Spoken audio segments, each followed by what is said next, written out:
Okay, hello. I wanted to add something to the original five-part theological difficulty series, an addendum of sorts, talking more about um, a certain kind of objection, which for me has always, in a certain way, been the most troublesome objection for the disjunctive argument that I laid out in the theological difficulty series. By the way, this presentation assumes some level of familiarity with that series because it is a part 6 of sorts. And even in my sort of precursor iteration of the argument, the true church and the not easiness of theology, so-called. It's basically this idea that, I can make a case that, gee, it would be a really good thing if papal infallibility were true, because theology turns out to be really hard, and that if papal infallibility is not true, the only way people can find the true church reliably is by, almost as it were, by hand, looking at each church and deciding who has the most true theology.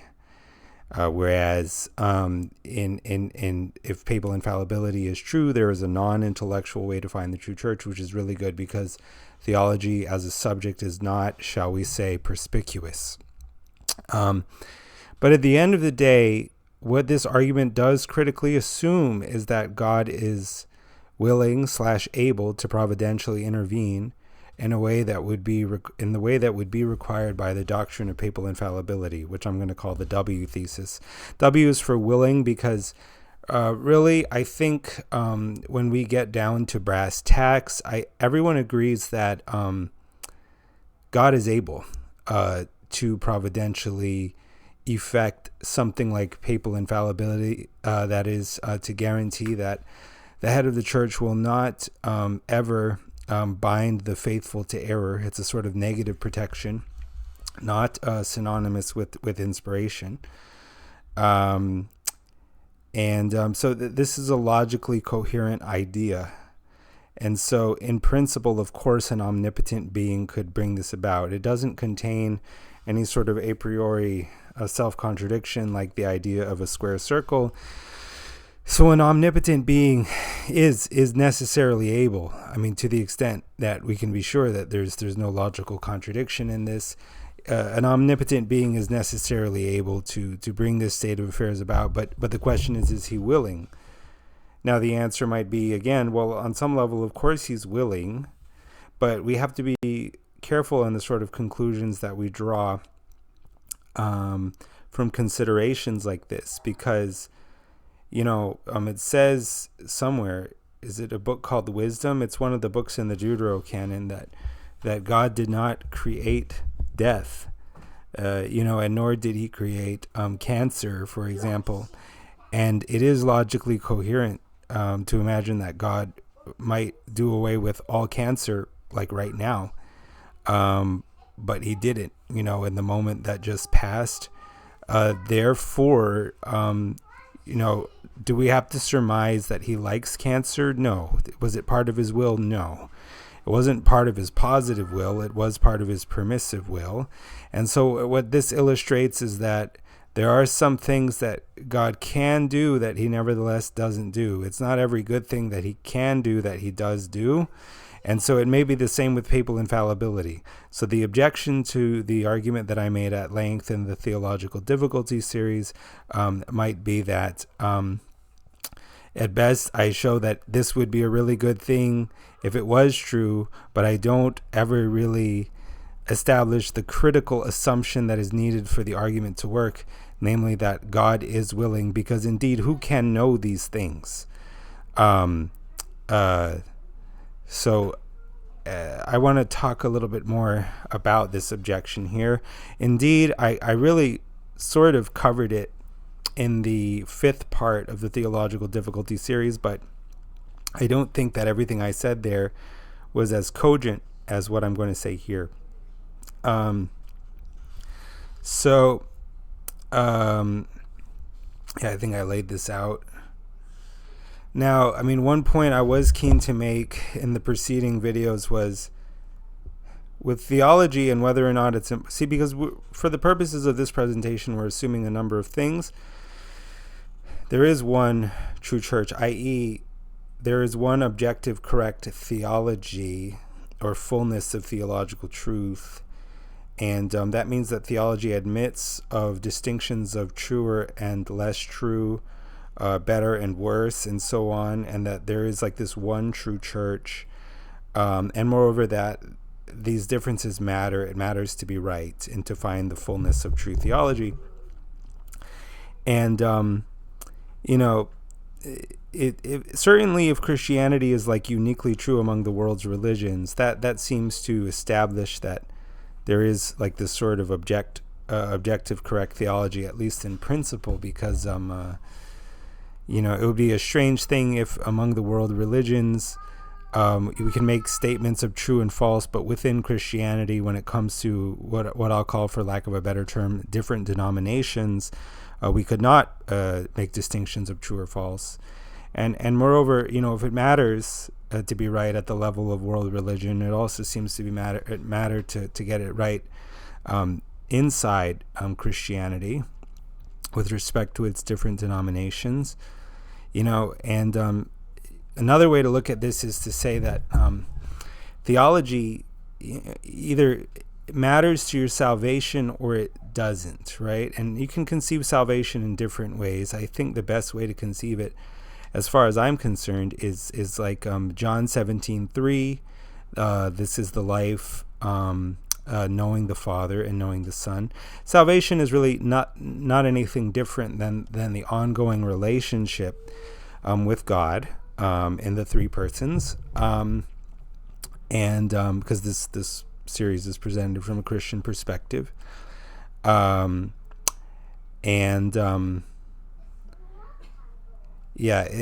Salvation is knowing God. So in a certain sense, you might say that the fullness of correct theology maximizes your closeness with God, which is, it's fair, because you're arguably not as close to God when you don't know the gospel and you don't know, the special revelation of the Christian religion than when you do.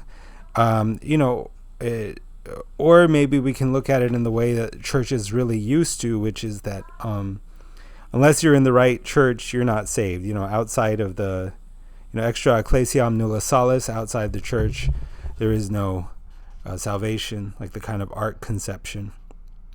But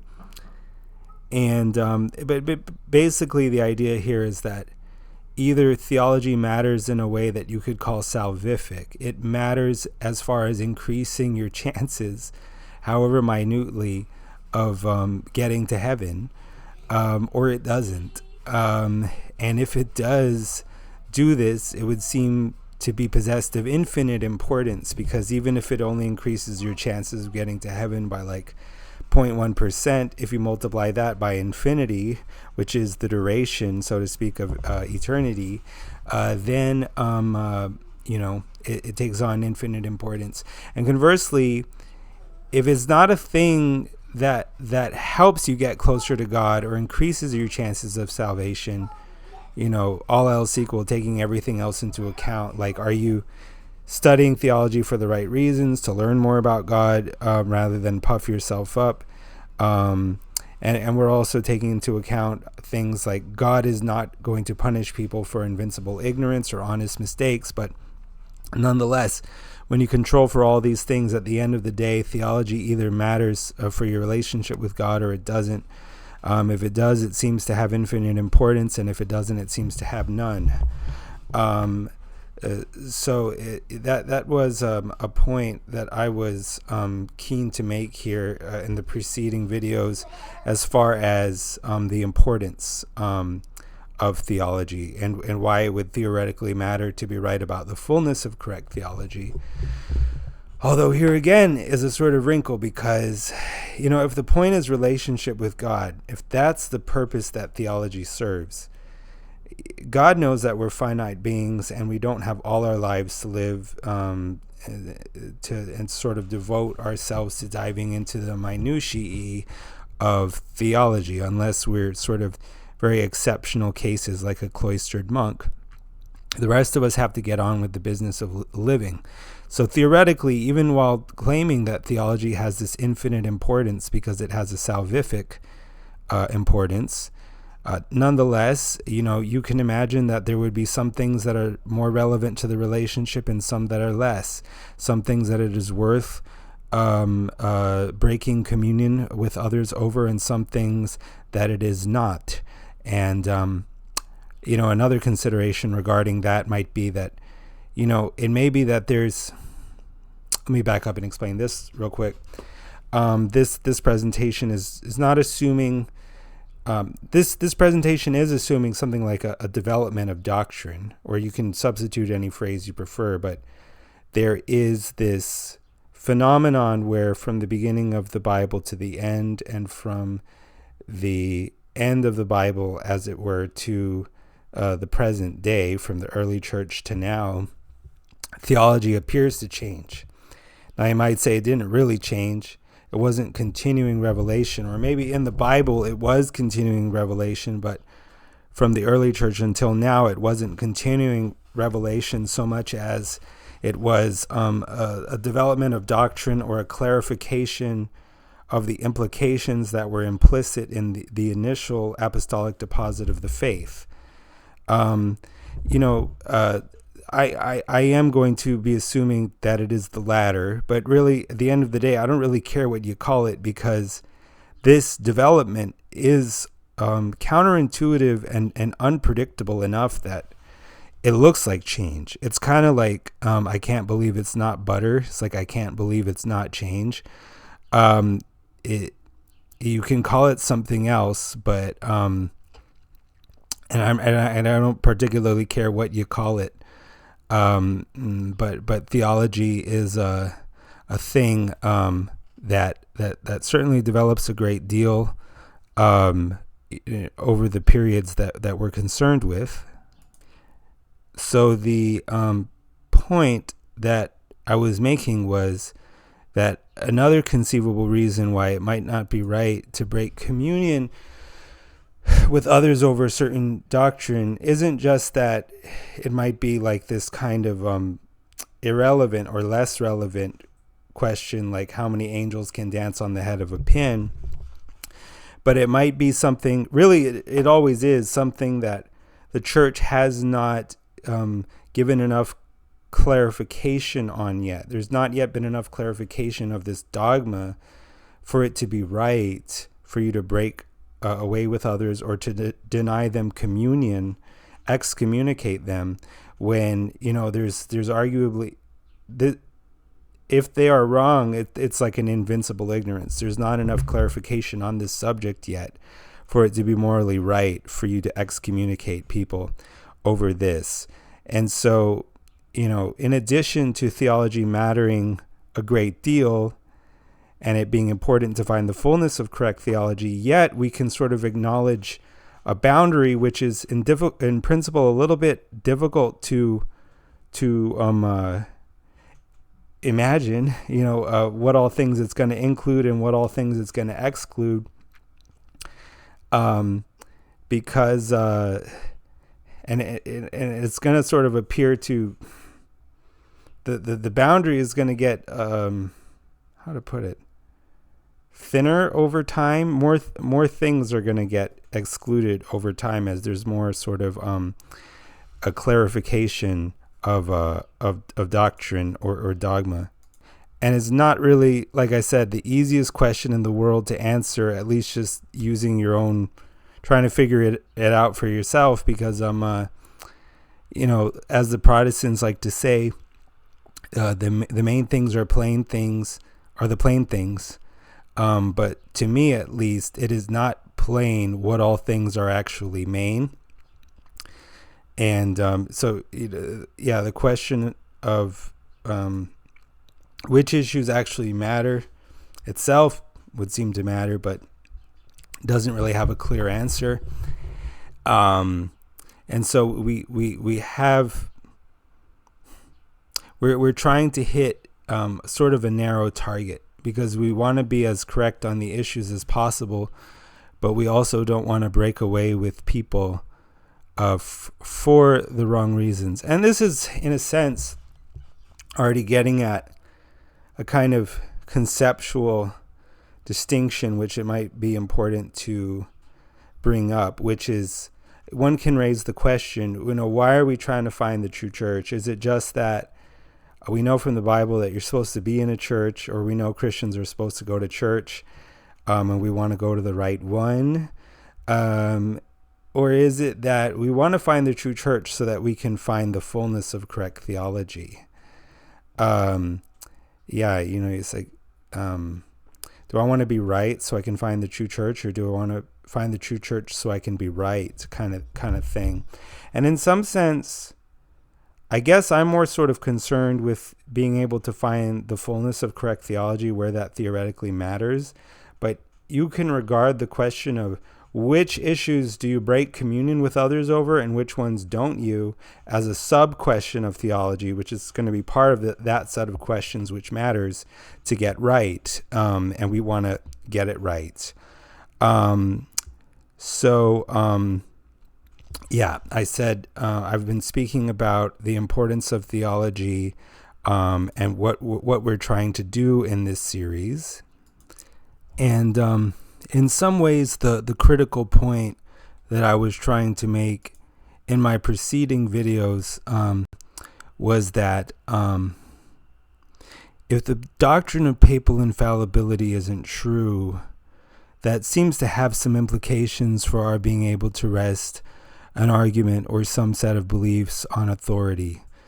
The reason being that the Pope is acknowledged by all Christians prior to whenever they think the first papal error was made. Prior to that point, all Christians would have considered, for each different group of Christians, they're all going to think that first error happened at a different point. But regardless of which group we're speaking about, before, whenever they think the first error happened, they looked at the Pope as the head guy, not necessarily, of course, in Vatican I terms, in the sense of having like universal jurisdiction and infallibility and all these things, but nonetheless, at least some purely honorary sense, he's the head of the church. So if the head guy can be wrong, and bishops can be wrong, like what Nestorius was a bishop, right? And councils can be wrong. Every single version of Christianity you care to name is going to be able to point to what it regards as false councils, even councils that seem fairly ecumenical by many reasonable standards. So if all of these can be wrong, what it really seems to do is that unless you just somehow have magical knowledge that certain authorities are trustworthy up to a certain point, and then, unless you just have magical knowledge that the head guy was trustworthy up to a certain point, but then just stopped being trustworthy, that you can take certain things on faith and trust in the authority from whence they issue, but not other things. It seems like the only way you can have any principled knowledge of what the fullness of correct theology is to really, like, even if you submit to another person's authority, supposedly, you're really only putting yourself in their communion because of the extent to which they agree with you and your sort of your own independently worked out systematic theology. That's the only principled way you can do it, because if it's not based in your own understanding of theology, then why are you submitting to this guy, and why are you submitting to this bishop as opposed to another bishop or another church leader or pastor? It is because you think he is more correct. And why do you think he is more correct? It must have to do with your own personal knowledge of theology.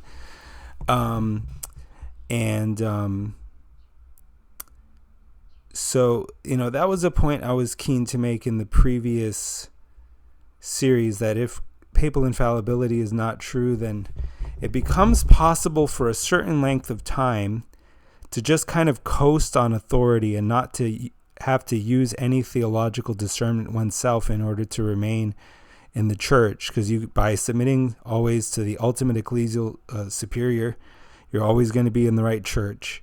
But if papal infallibility is not true, then at some point it becomes impossible, and you must then rely on your own knowledge to find the true church. And the only thing about that is that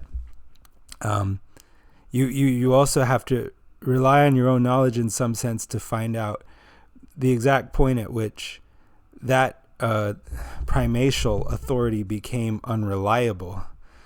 And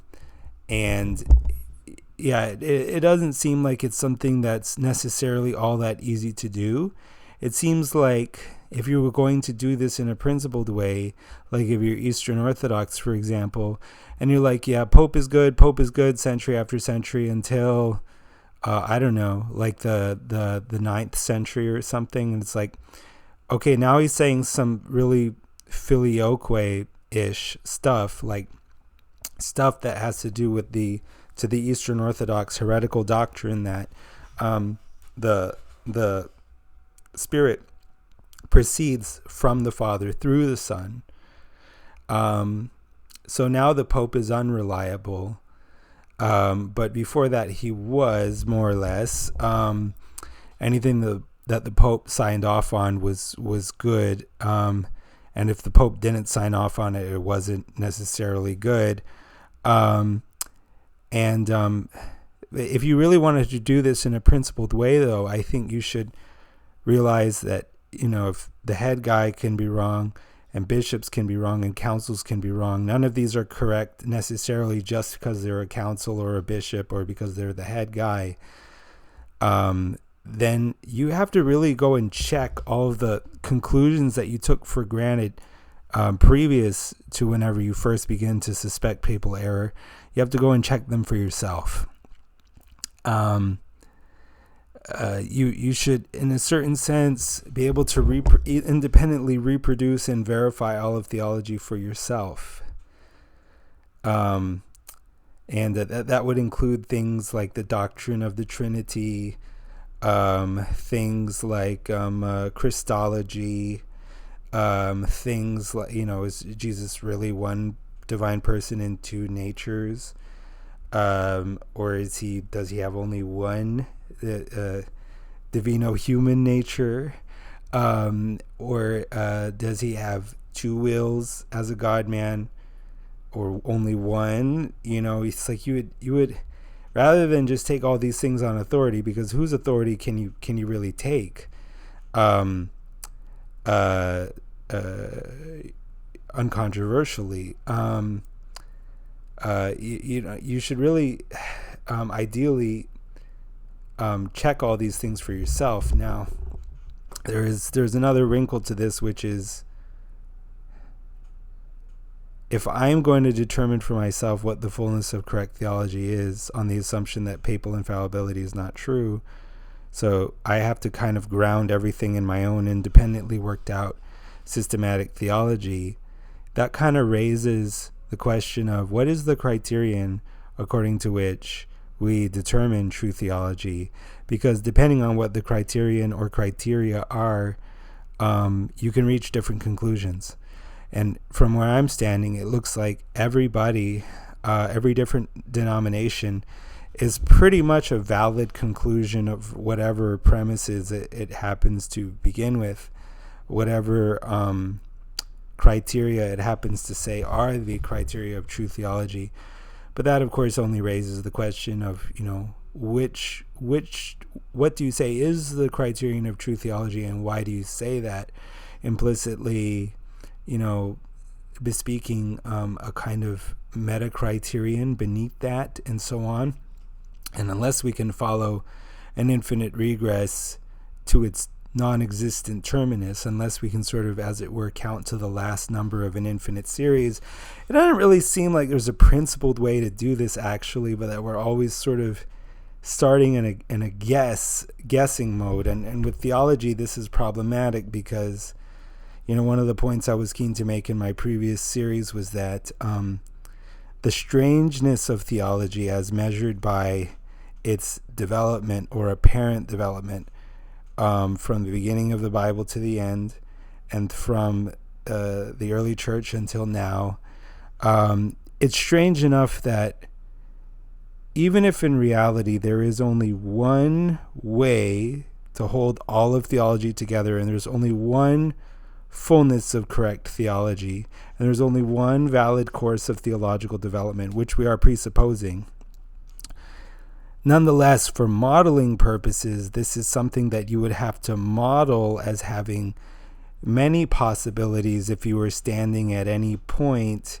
in that trajectory of development, between then and now, and trying to predict the course of what was to follow. You would have to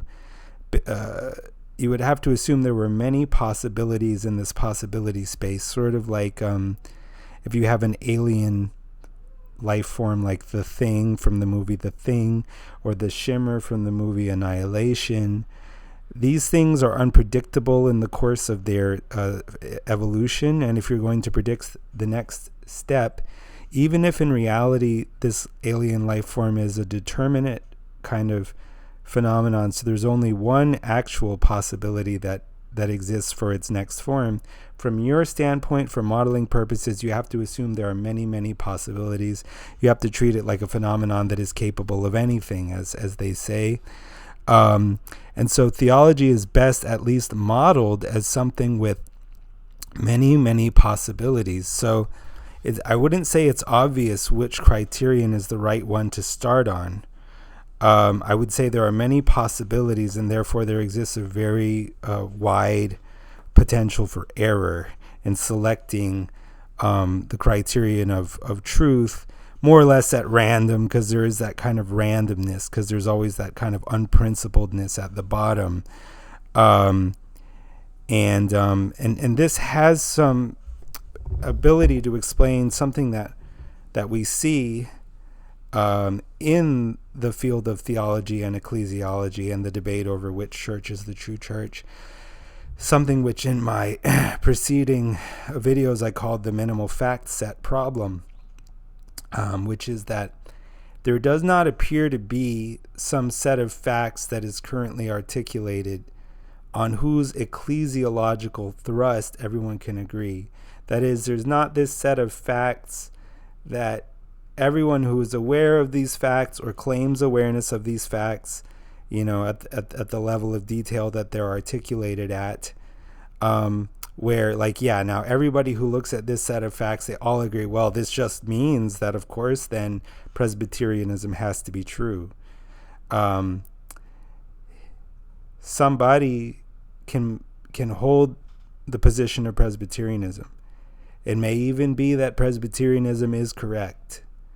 But to say that this person knows it on the basis of facts X, Y, and Z, if it is also possible for others of good faith equally aware of X, Y, and Z to draw a different ecclesiological conclusion, I think it's nonsensical to say that he knows it on that basis.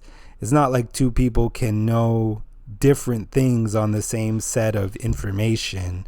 So it's a minimal fact set problem, and really there does not appear to be any correlation as far as what church affiliation the most educated or intelligent or knowledgeable Christians seem to have.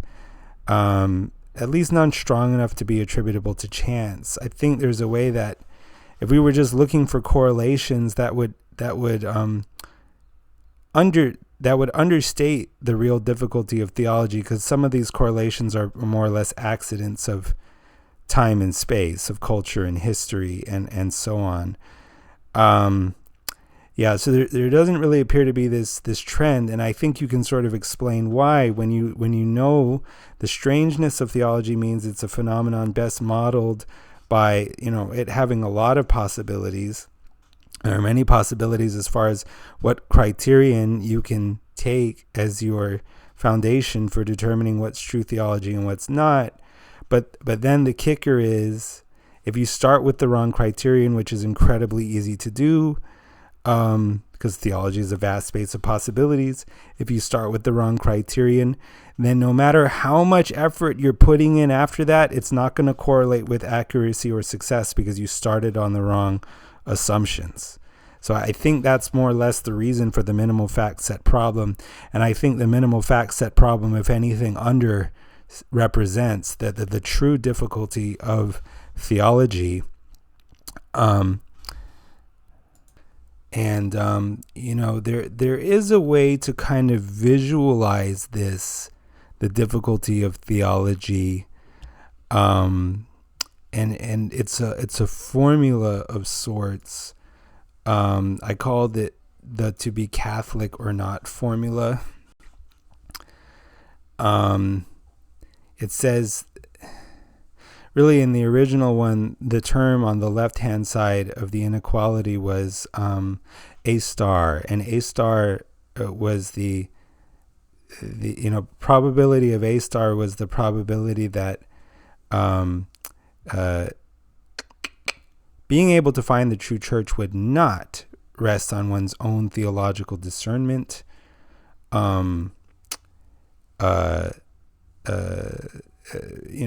because it turns out to be really hard to do that, right? And so it seems a priori likely that, well, a good God wouldn't have let it rest on that. And there's a way that it does not rest on that if papal infallibility is true, but it all does come down to a sort of theological individualism necessarily if papal infallibility is not true, in a way that reminds me of the verse from Zechariah, strike the shepherd and the sheep will scatter. If the head guy ever fails, there's disastrous consequences, for your ability to rest things on authority. And the analogy that I used in the preceding videos was the analogy of the aircraft manual thought experiment, which was a somewhat implausible scenario in which reality TV show contestants each had to build their own strange novel aircraft out of an aircraft assembly kit that comes with instructions.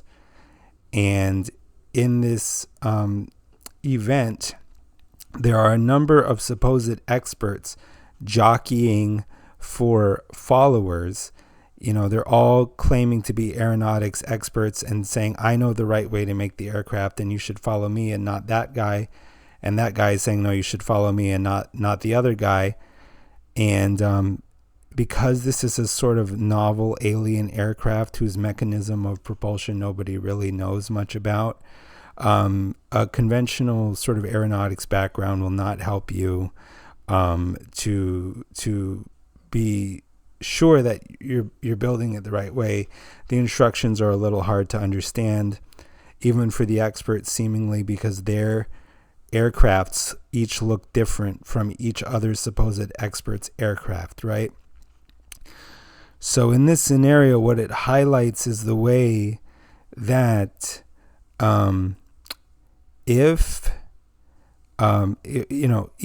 you're going to follow one guy over another, if you're going to try to base it on his authority rather than your own understanding of the manual and you producing your own best guess as to what the manual says, whether or not it looks different from what the other experts produce, what it illustrates is that even if you're going to follow one of these other experts, the only way you can tell which expert to follow is, again, based on your own knowledge of that manual. But there's another possibility where maybe there was somebody in the show, somebody in particular who was rumored to have a special relationship with the show producers, where every time he makes an error in his aircraft, he gets buzzed, right? And his pager doesn't stop beeping until he fixes the error. But maybe it's a signal that only he can detect. I don't know. And so this rumor is either true or not true. You don't know if it's true or not. But if it is true, then building your aircraft like his will mean you will produce an error-free aircraft.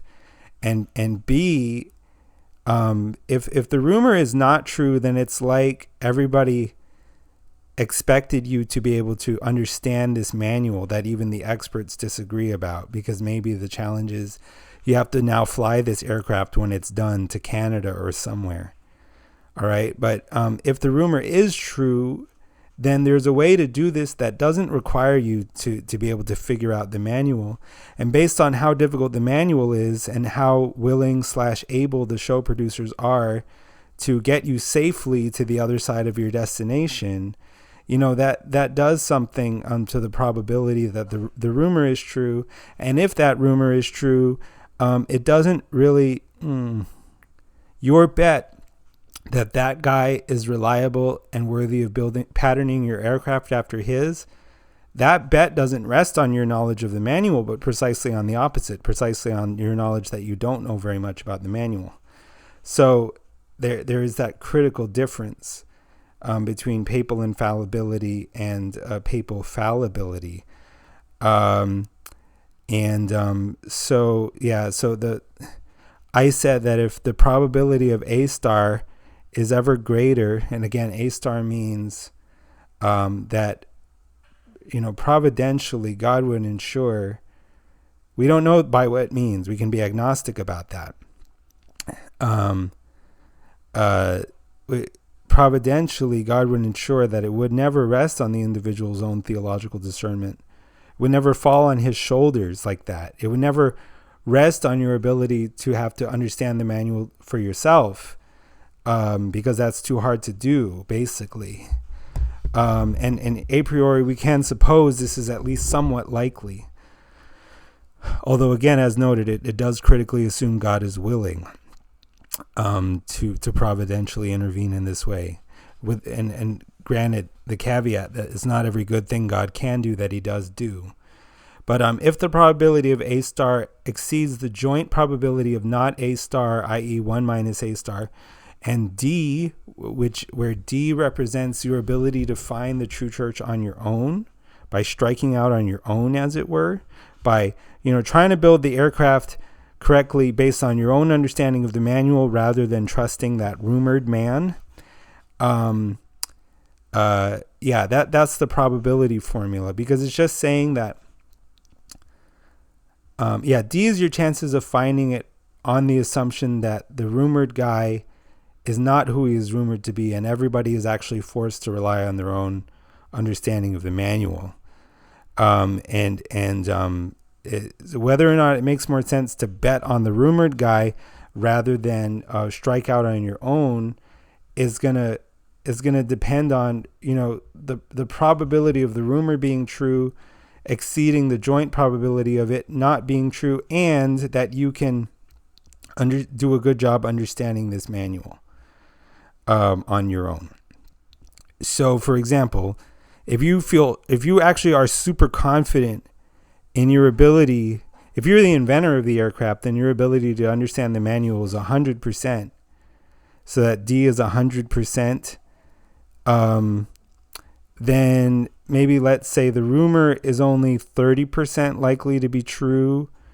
So 30% is on the left-hand side. And then 70% times 100% is, like 70%. And so 30 is less than 70. So it makes more sense for you, if you're totally confident in your ability to understand the manual and not totally confident about the rumor, it makes more sense for you to just build it based on your own knowledge. But now, see, if you're like everyone in this competition, really clueless about what the manual is even saying, so like D is 2% or something, but the rumor is also low, like at 3%, even just 3% or even 2%. I think if we do the math, 98% of 2 is less than 2, right? So even if it just wins by a nose, it's still winning definitively. It's like when somebody wins a race by a nose, but it's captured on tape. And of course, these are probabilities drawn out of thin air, but this is just a kind of visualizer. And to respond to the objection that I'm trying to respond to in this presentation, I thought it was useful to try and actually make this formula more fine-grained, because you can look at D as the sum of two probabilities, C and S, where C is your ability to find the true church by chance, and S is your ability to find it through skill or personal theological acumen. It does seem like the more important theology is acknowledged to be, the lower is the likelihood of S, because the more important theology is, the higher becomes the standard that is implicitly contemplated by the modifier enough in the phrase right enough. So in other words, if theology is really important such that detail and specifics really matter, right enough means being right on a lot of issues and not just right on a few critical things, arguably. Like in the early church, that's kind of how they viewed it. Like, if you don't agree with us on everything, even a little point, it's like, we're going to excommunicate you. Let him be anathema. And it's because they took theology super seriously. And of course, I'm not saying that's right or wrong. I'm just saying that's a particular stance that one can have. And so basically, if you have to be right on like practically everything, that requires more skill than if you don't. So that more important theology is the likelihood of S goes down. And also there doesn't seem to be any middle option between theology being infinitely important and totally unimportant, or even counterproductive, a waste of time, a disastrous waste of time. And yet, that being said, we're also acknowledging that there is this boundary, at least for purposes of communion, where you should break communion with some people over these issues, but not over other issues. And, as far as determining where that boundary is on your own, I don't really know how you would do that. It seems distinct that going through every theological issue and assigning each issue its true valuation in terms of how important it is to get right, that seems like a distinct question from going through every theological issue and being substantively correct on every single issue. Now, I imagine if you knew the correct position on each issue, that would help you to evaluate the importance of each issue. And if you didn't know the correct position on each issue, it might be hard to know, or harder to know its true valuation. But nonetheless, these things seem kind of distinct. It seems like you would have to have some criterion again, however, that lets you know, what all things are important and what all things are less important. And then as far as what your criterion is, your meta criterion is for that criterion, it's like sort of good luck with that, because it's always going to be a little bit arbitrary or unprincipled, seemingly. And just in theory, it doesn't seem like it's necessarily all that easy to go through every single issue and be right on the evaluation of the importance of every single one. Just like it doesn't seem easy to go through every single issue and be substantively correct as to what's the right answer to each and every one of these theological questions. Let me see. So, the point being that this is a daunting challenge. Finding the true church is a daunting challenge without something like papal infallibility being true.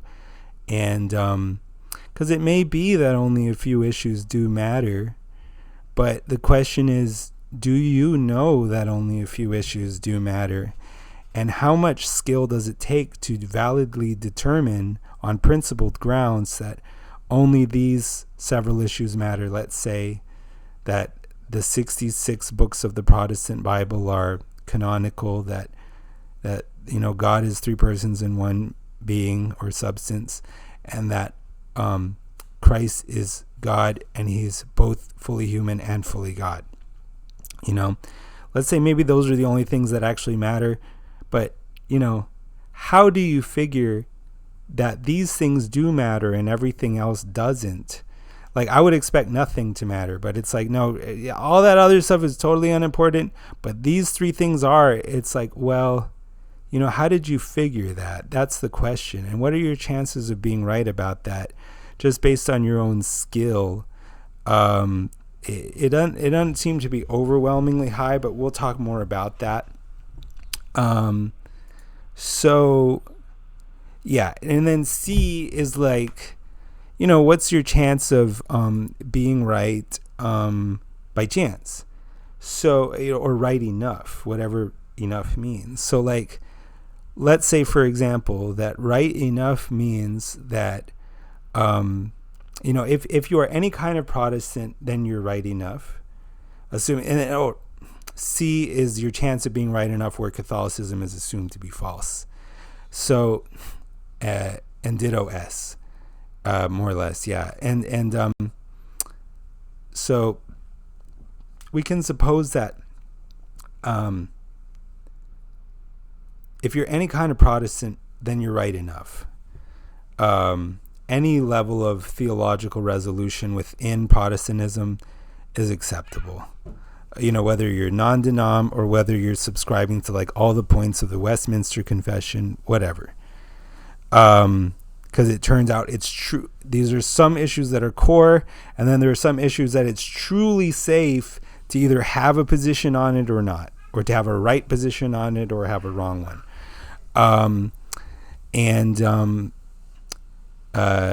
Or let's suppose, it's you're right enough. Being any kind of Eastern Orthodox is right enough, because it's different kinds. There's World Orthodox and True Orthodox, and within it, there's not complete agreement, especially on kind of like discipline questions or jurisdiction questions. But if you're any kind of Eastern Orthodox, that's enough, or you're any kind of Oriental Orthodox, that's enough. So that if you're just choosing at random among these three, for lack of a better term, denominations or meta-denominations, then you have a 1/3 chance of being right, assuming any of these is right on the assumption that papal infallibility is false. And so there is that chance component, because maybe your skill is only, like you only have a 1% chance, but just by chance you have a 33% chance, so that all told D is 34%. And let's say that you consider A, the probability of papal infallibility, more or less, to be only like 10% likely. 90% of 34% is, I'm pretty sure it's going to be more than 10%, right? So, based on certain assumptions, it is favorable to strike out on your own rather than bet that the rumor is true, so to speak, and bet on papal infallibility. But to return to the subject of this presentation, which is dealing with the objection that, well, what if I just don't assume W? What implications does that have for your ability to be correct by striking out on your own, so to speak? Because where the C term is high, there's always a hope, even if theology be ever so difficult. And you might have a really good reason to suppose that the C term will always be high, because you will just think, well, surely God has intervened providentially enough that one of the existing options would always be right. Otherwise, it's too hard to find the true church. And the more that I think about it, the more I realize this is basically the implicit logic of non-Catholicism, where they do always end up having to trust some authority, because no one is ever really, well, sometimes, but few people are ever really trying to reconstruct the whole business of theology for themselves. as some kind of independently worked out systematic theology.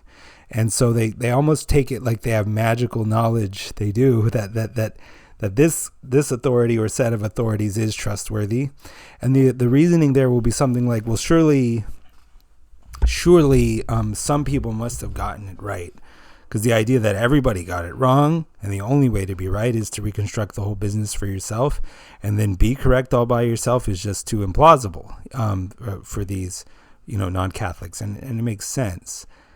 But the thing is, if one's reason for not accepting the conclusion of the disjunctive argument that I made in the previous installments of this series is that, well, it's not every good thing. You showed that it would be a good thing if God made papal infallibility true, but it's not every good thing that God can do that he does do.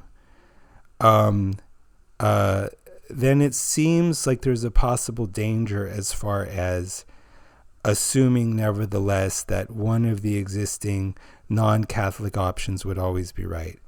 In other words, we can in one of these slides, let me pull it back up. Where is the, okay, whatever. I'm just going to go off the top of my head. But basically, on one of these slides, I showed how the C term is itself, it itself bears description as the product of two probabilities that you can call I and F. There's an if or something. So F is like the fractional chance that you are right, like a 1/3 chance that we were talking about. It's the number of denominations or options that exist that are right enough. Now, if theology actually if it turns out to be the case that right enough means you have to be more specific than just any kind of Protestant or any kind of Eastern Orthodox, like only Reformed Baptist theology is correct, then the F fraction is going to go down from 1/3 to whatever percent of Christians are Reformed Baptist, 1 over whatever percent of Christians are Reformed Baptist, it's going to be, the number of Reformed Baptists. F equals the number of Reformed Baptists over like total number of non-Catholic Christians, something like that. So it's lower than 1/3. But the other thing is there's the I term that assumes that even if papal infallibility is not true, some of one of the existing options would have always had to be correct. And if it turns out that we don't have any real grounds to assume that, or if it turns out that we have grounds to doubt that, if we think it's only 1% likely, then F, even if it's as high as 1/3, 1% of 1/3 is bringing the whole thing down to something minuscule, so that it's in the end functionally your chance of being right on your own, or your chance of being right if papal infallibility is not true or right enough, is it's all resting on S. It's all resting on the ability, the likelihood that you would be able to skill it, as I call it, skill, SKILL space IT, not the cooking, not the cookware, but to skill it. So the thing about I is that why might somebody make that assumption? It's like, well, one of the existing non-Catholic options will always be correct. And I'll ask them, why do you make that assumption?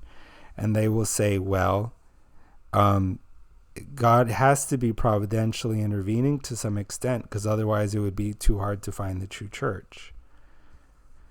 But if one's reason for not accepting the disjunctive argument from theological difficulty, as I've called it, is that you're not affirming W, you're not affirming the idea that God is necessarily willing to make papal infallibility true, because it's not every good thing that he can do that he does do.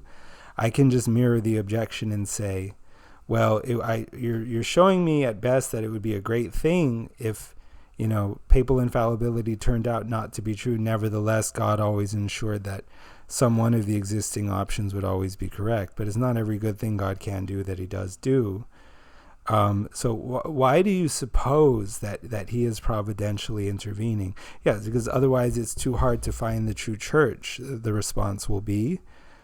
But, if we are now supposing for sure that God is providentially intervening for the purpose of ensuring people can find the true church, is it more likely to think that God sort of succeeds by half measures, or that he succeeds, by whole measures? Is it more likely to think that God would bring about his desired outcome, 100%, which is like, if papal infallibility is true, your chances of being in the correct communion are 100% if you submit to the Bishop of Rome, versus if I is correct and F is as high as 1/3, your chance of being right by chance, or your chance of being right without having to rely on theological head knowledge is still only 33%. And it's like, if we're going to assume that God is intervening, does it really make sense to assume that he's only going to be partially successful? Or does it make more sense to assume he's going to be completely successful?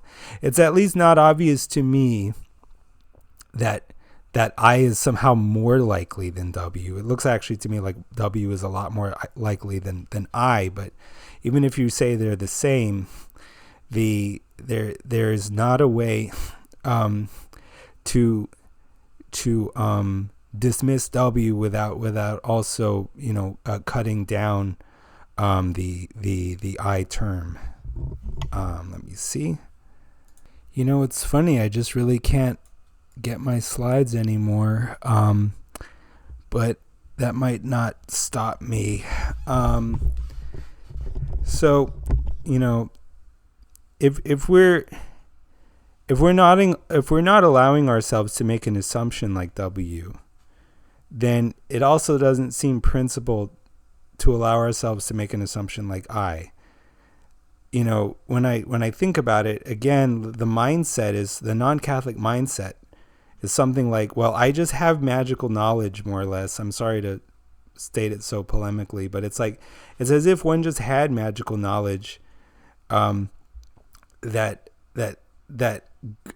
God is certainly intervening enough that one of the options would always be right, but not enough that the same option would always keep being right in a way that facilitates identification of the true church in a way that is not challenging as far as using your own theological reasoning. So that it seems unprincipled to assume I wherever we object to the disjunctive argument on the basis of not necessarily affirming W. So where the probability of I is low, hypothetically, then it's all going to rest on your ability to skill it, as I've put it.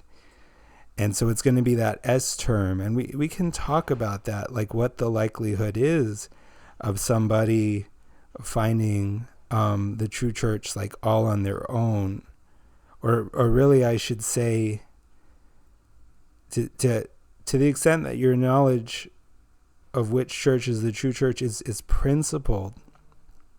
It's going to rest on your own independently worked out systematic theology. It's not going to be this blind trust in one particular stream of authority rather than another. And so, the question is sort of how easy is that to do? And as I've said, I think theology is actually really rather hard to get right. I think it's something that we should imagine involves many, many possibilities, so that the more specific is our hypothesis, the less chance we have of being right. And the simpler is our hypothesis, the greater is the chance that we have of being correct. And where we're trying to be correct, in fine-grained terms about the fullness of correct theology for the purpose of being able to find which church is the right church, our chances seem to go down the more sort of multifarious or multifaceted we suppose the phenomenon of theology to be. And that I don't think reason, an individual person's reason, is terribly reliable with it. But someone might say, well, what then do you make of a figure like, say, Maximus the Confessor, who, even though the proximate authorities around him, maybe not the ultimate authority like the Pope, but the people around him were pressuring him to adopt a monothelite or one will Christology, whereas Maximus the Confessor was adamant that Christ in fact has two wills because he has two natures, a human nature and a divine nature. Ergo, per Maximus, Christ has a human will and a divine will, two wills. Maybe they're united functionally, but theoretically, at least, they're distinct.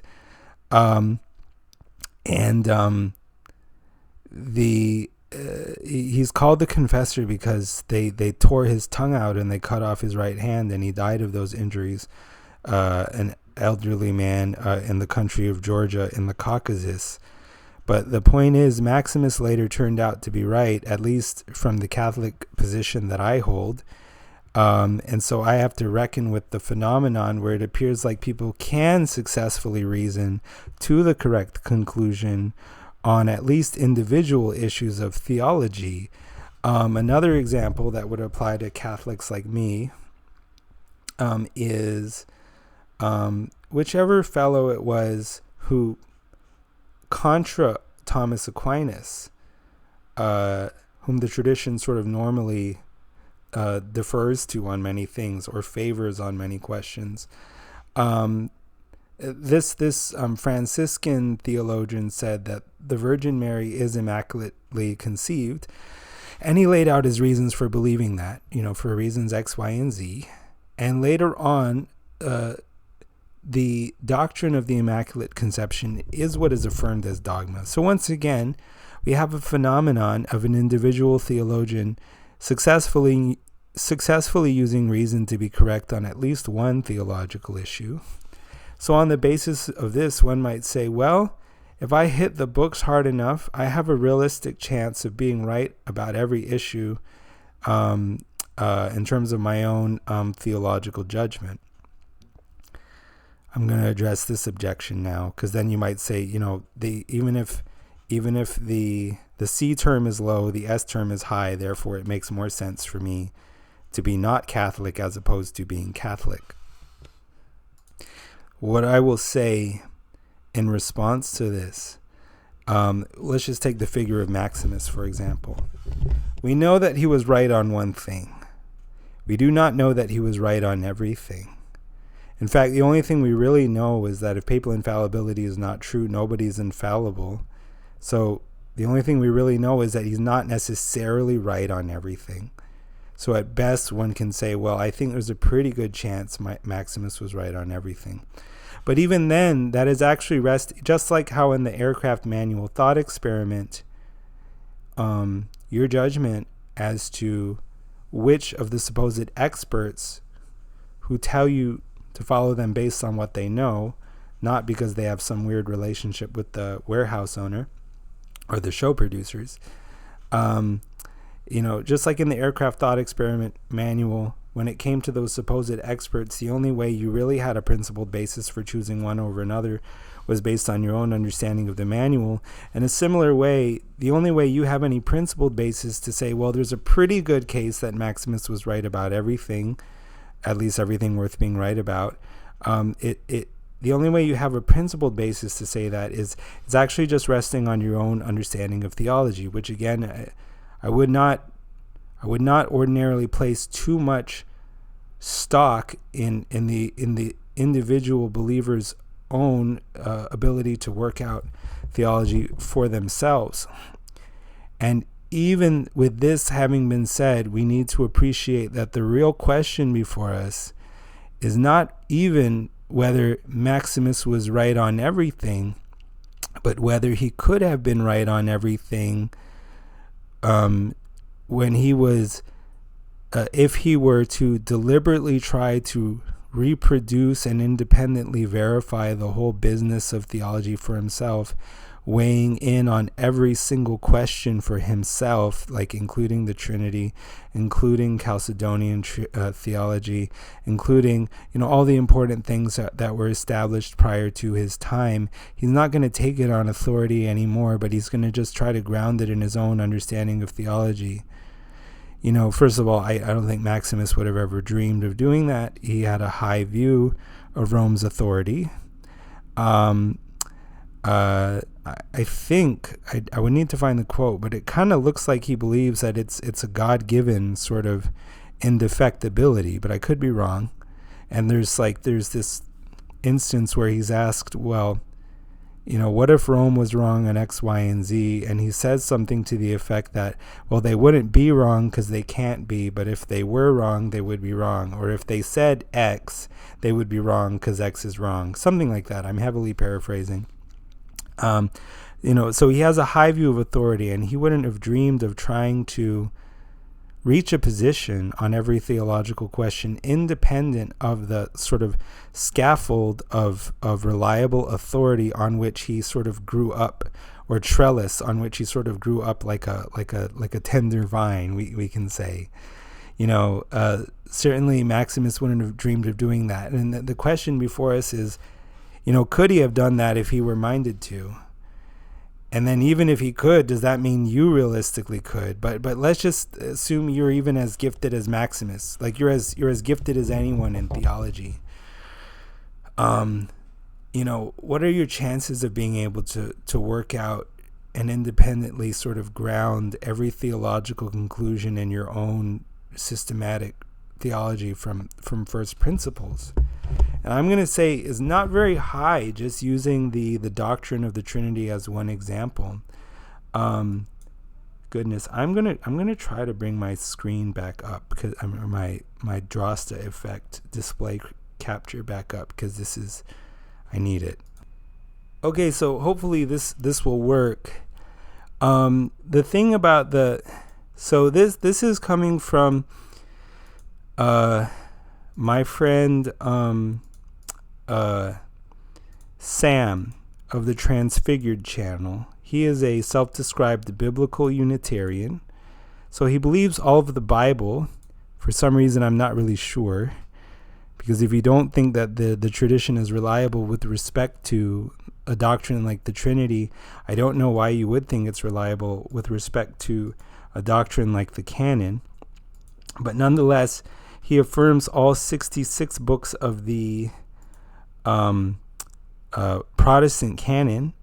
He's essentially some kind of Protestant. But he doesn't affirm the doctrine of the Trinity because he's a biblical Unitarian as opposed to a Trinitarian. And he makes the argument that there were no Trinitarians at Nicaea I. That doctrine only reached its mature form, 4 or 5 decades after Nicaea I. And because in Nicaea I they affirm that Jesus is of the same substance as the Father, but in a sense that's sort of negative. It's just contra-Arianism. It's not yet really stating the relationship of each of the persons of the Trinity to each other and to like the sort of divine substance. It's not yet stating that, the classical statement of what the Trinity is, which is like God is 3 hypostases in one ousia, 3 persons in one substance. It's not saying that, because it says, in fact, that if anyone says that the Father and the Son differ in hypostasis, then let him be anathema. But I think the tricky thing about the word hypostasis that I kind of learned from studying the debate about whether Chalcedonian Christology is right or not is like hypostasis can sort of mean a few different things. So possibly, like in Nicaea 1, the fathers, the writers of Nicaea 1 understood hypostasis just like ousia. So they're just saying if anyone says the Father and the Son differ in ousia, let him be anathema. And that of course, is not incompatible with the statement that the Father, Son, and Holy Spirit are three hypostases, and there is like one ousia or substance, which is common to all of them. But nonetheless, if you go through like the writings of the Church Fathers prior to Nicaea 1, they don't always seem to talk about the Trinity in sort of acceptably orthodox terms. And in a sense, it makes sense. Why? Because it's almost like trying to balance things on a razor's edge in terms of what you're saying and not saying. Too far in one direction, it's tritheism, and too far in another direction, it's modalism. And it's almost like impossible for anyone to have really been 100% dogmatically correct about it prior to, the point when dogma was clarified to the point that it was clarified, because basically people kept asking different specific questions, and then in response to the need to have a response to each of those questions, the position becomes more definite. And so when I'm looking at these quotations of the fathers that sound suspect, I'm not even necessarily saying they meant it in a wrong way. It's possible to read what they're saying in a way that's consistent with the doctrine of the Trinity, nor am I saying that the doctrine of the Trinity is incorrect or anything, because as a Catholic I affirm it. Now, that being said, I would like to kind of make one point here, which is that someone can rightly ask, like I think my friend Sam has asked and would ask, if you don't even really know what something is saying, in what sense can you be said to believe in it? And that's a good question. And to my knowledge, the way it works in Catholicism is that you're supposed to give assent of the intellect and will, religious assent, on all matters of like dogmatic faith and morals. And,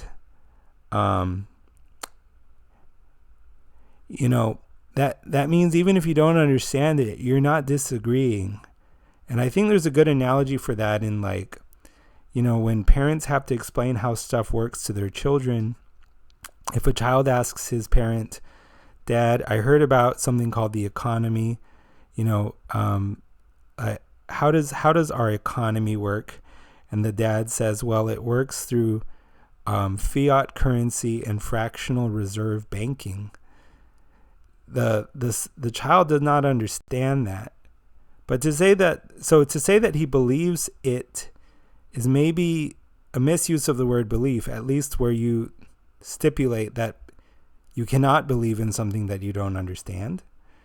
But, at the same time, it's funny because the child believes the father's statement is true, right?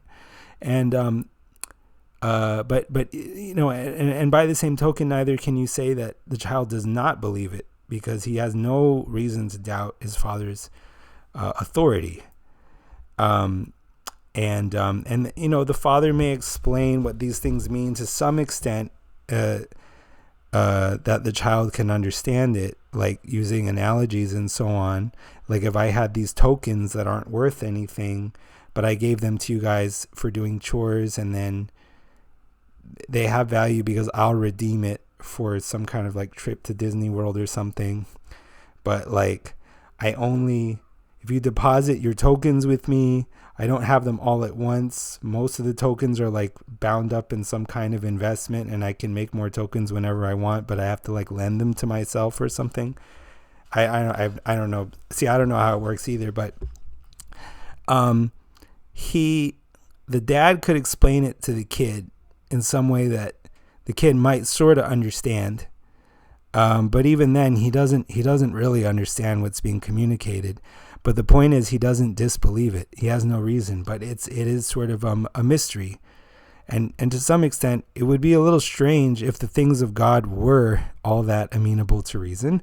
Like Augustine said that si comprehendis non est Deus. If you understand it, it wouldn't be God. And so, but what I'm saying is that as a Catholic, I don't deny that there are things about the Trinity that are baffling.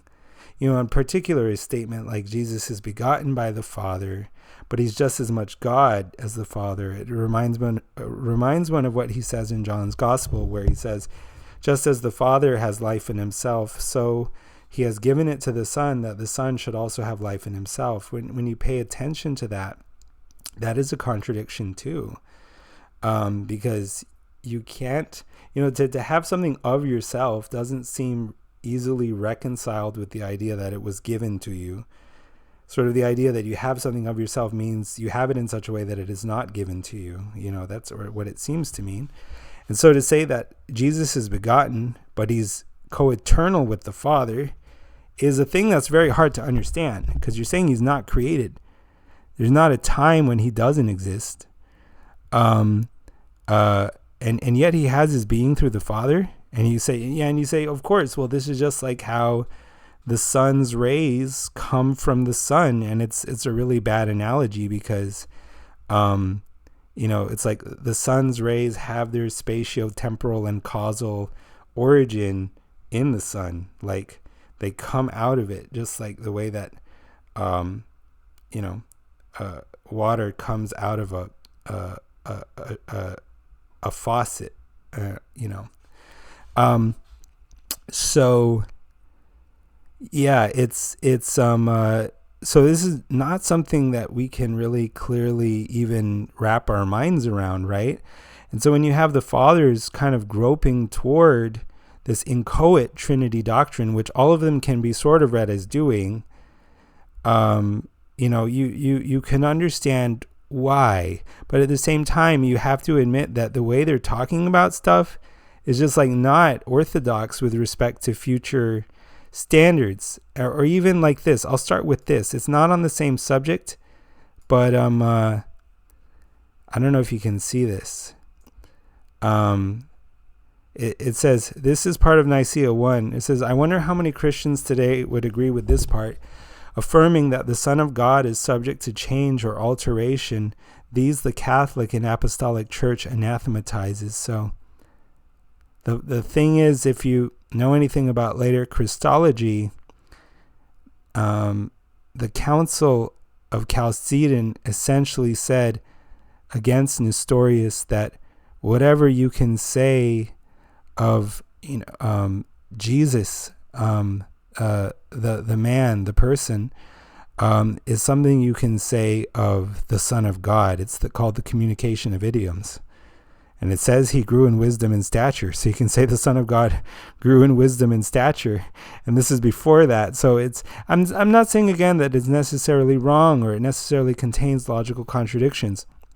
In fact, if you know what I said in my previous series, I said because theology is so multifarious and multifaceted, at least for modeling purposes, that is, because theology should be understood as something that has that embraces a very wide range of how things can actually fit together. There's many ways to hold all of Catholic teaching together, all of Christian theology together, all of the Bible together, because, atheists will, anti-Catholic apologists will say, well, the Pope contradicted this other Pope, and I'm assuming this really narrow understanding of how these statements can be interpreted and how the magisterium works, therefore Catholicism is impossible. Well, the issue is that you assumed a very narrow understanding of how many ways there are to fit this together. In reality, if you think theology has many possibilities, there are many ways of holding all of Catholic teaching together. There's many ways of holding all of theology together, and some of which may conceivably transcend human reason, and indeed it would be strange if none of it did, seemingly. And then there's also the Bible. Like atheists will say, well, here's a contradiction in the Bible, but the Bible is a book that there are many different ways of holding all of what it says together. So that when someone points out an apparent contradiction, we don't just assume, well, there's only 2 or 3 ways that these things can be taken, and this one way is the only plausible way, therefore it's definitely self-contradictory, it's definitely false, etc. We know there's a lot of ways it can be taken. So even if we don't even readily know how we should interpret that apparent contradiction, we don't leap to the assumption that it's a contradiction. So in a similar way, I'm not saying that the tradition contains false teaching. I am, however, highlighting the difficulty of being able to be correct about it all on your own independently. And moreover, if you could, there is a sort of problematic way in which that seems to presuppose that God is almost like impersonal or a finite and tractable subject. Not to say that geometry is necessarily finite, but it's finite in some way, in the sense of being defined as a particular subject, and it's impersonal. It doesn't cover everything, and it's not really a person either. And so there's a way where I can be extremely correct about geometry in a way that is, as it were, independent of geometry's own will or willingness to communicate itself to me. But to say that I can be extremely correct about God independently of his own will or willingness to communicate himself to me seems to presuppose that he is like this finite, intractable subject, which he is assuredly not. He is a person. And if you ask, how is it that we come to know the particularities of the living God, what we talk about as special revelation, and which is what we're concerned with when we're trying to answer the question of which church is the true church.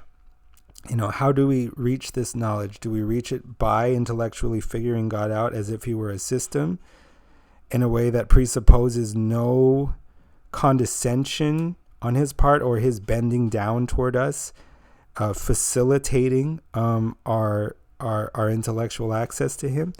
Or is it that we are actually totally at the mercy of his own self-revelation when it comes to special revelation, so that the way we get knowledge is ultimately not by intellectually systemizing God, but in fact just by submitting to the authority of the sources of revelation, like the Bible, or the 7 ecumenical councils, or whatever you think those happen to be.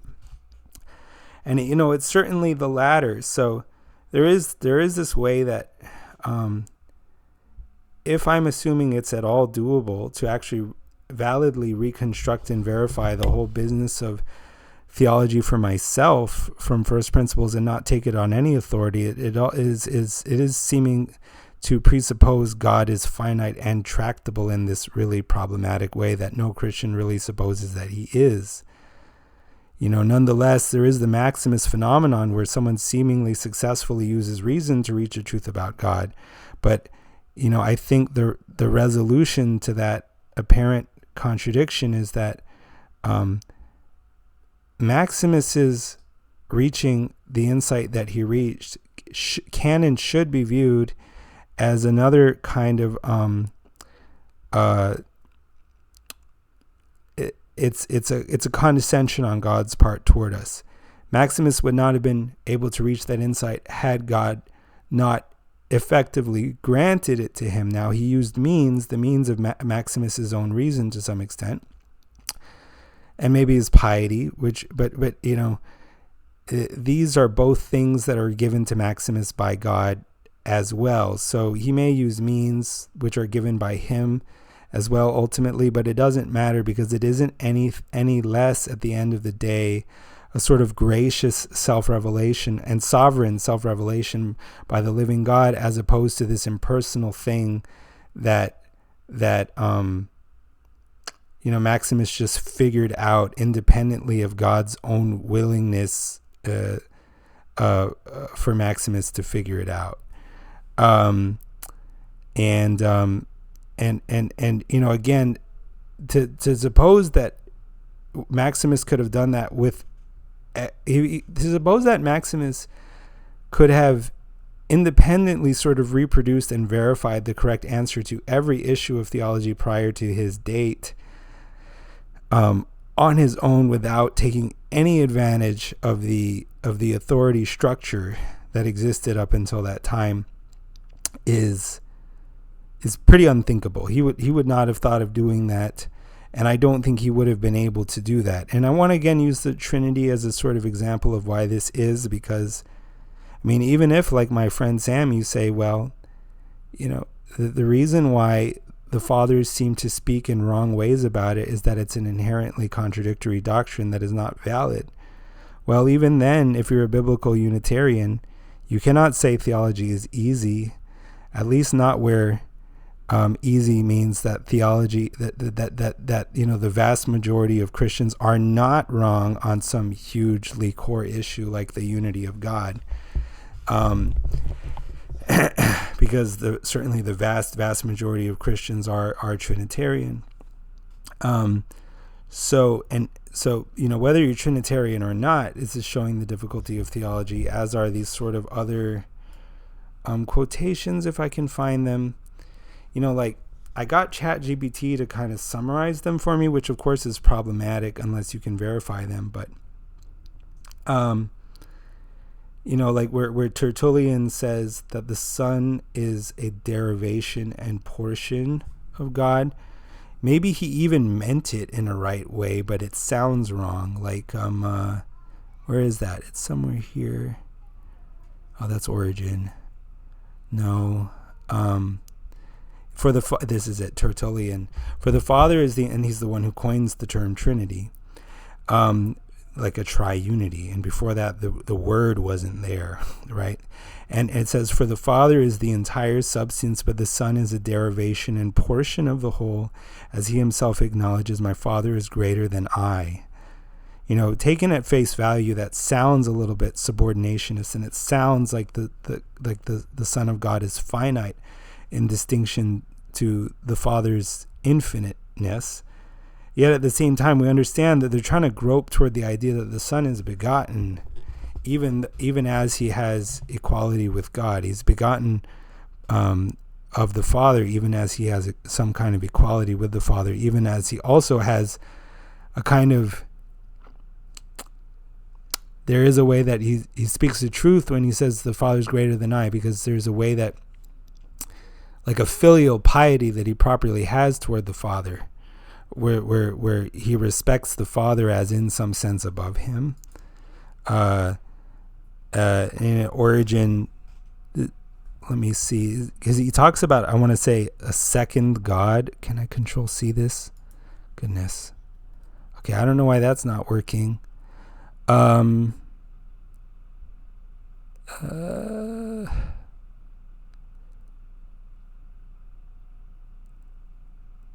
right. Yeah, this is unfortunate. Give me 1 second. Sorry. Yeah, I needed to hit Control F, not Control C. Silly me. This is Ophilas, letter of Auxentius. So I don't know who this guy is. He calls him a second God, but this isn't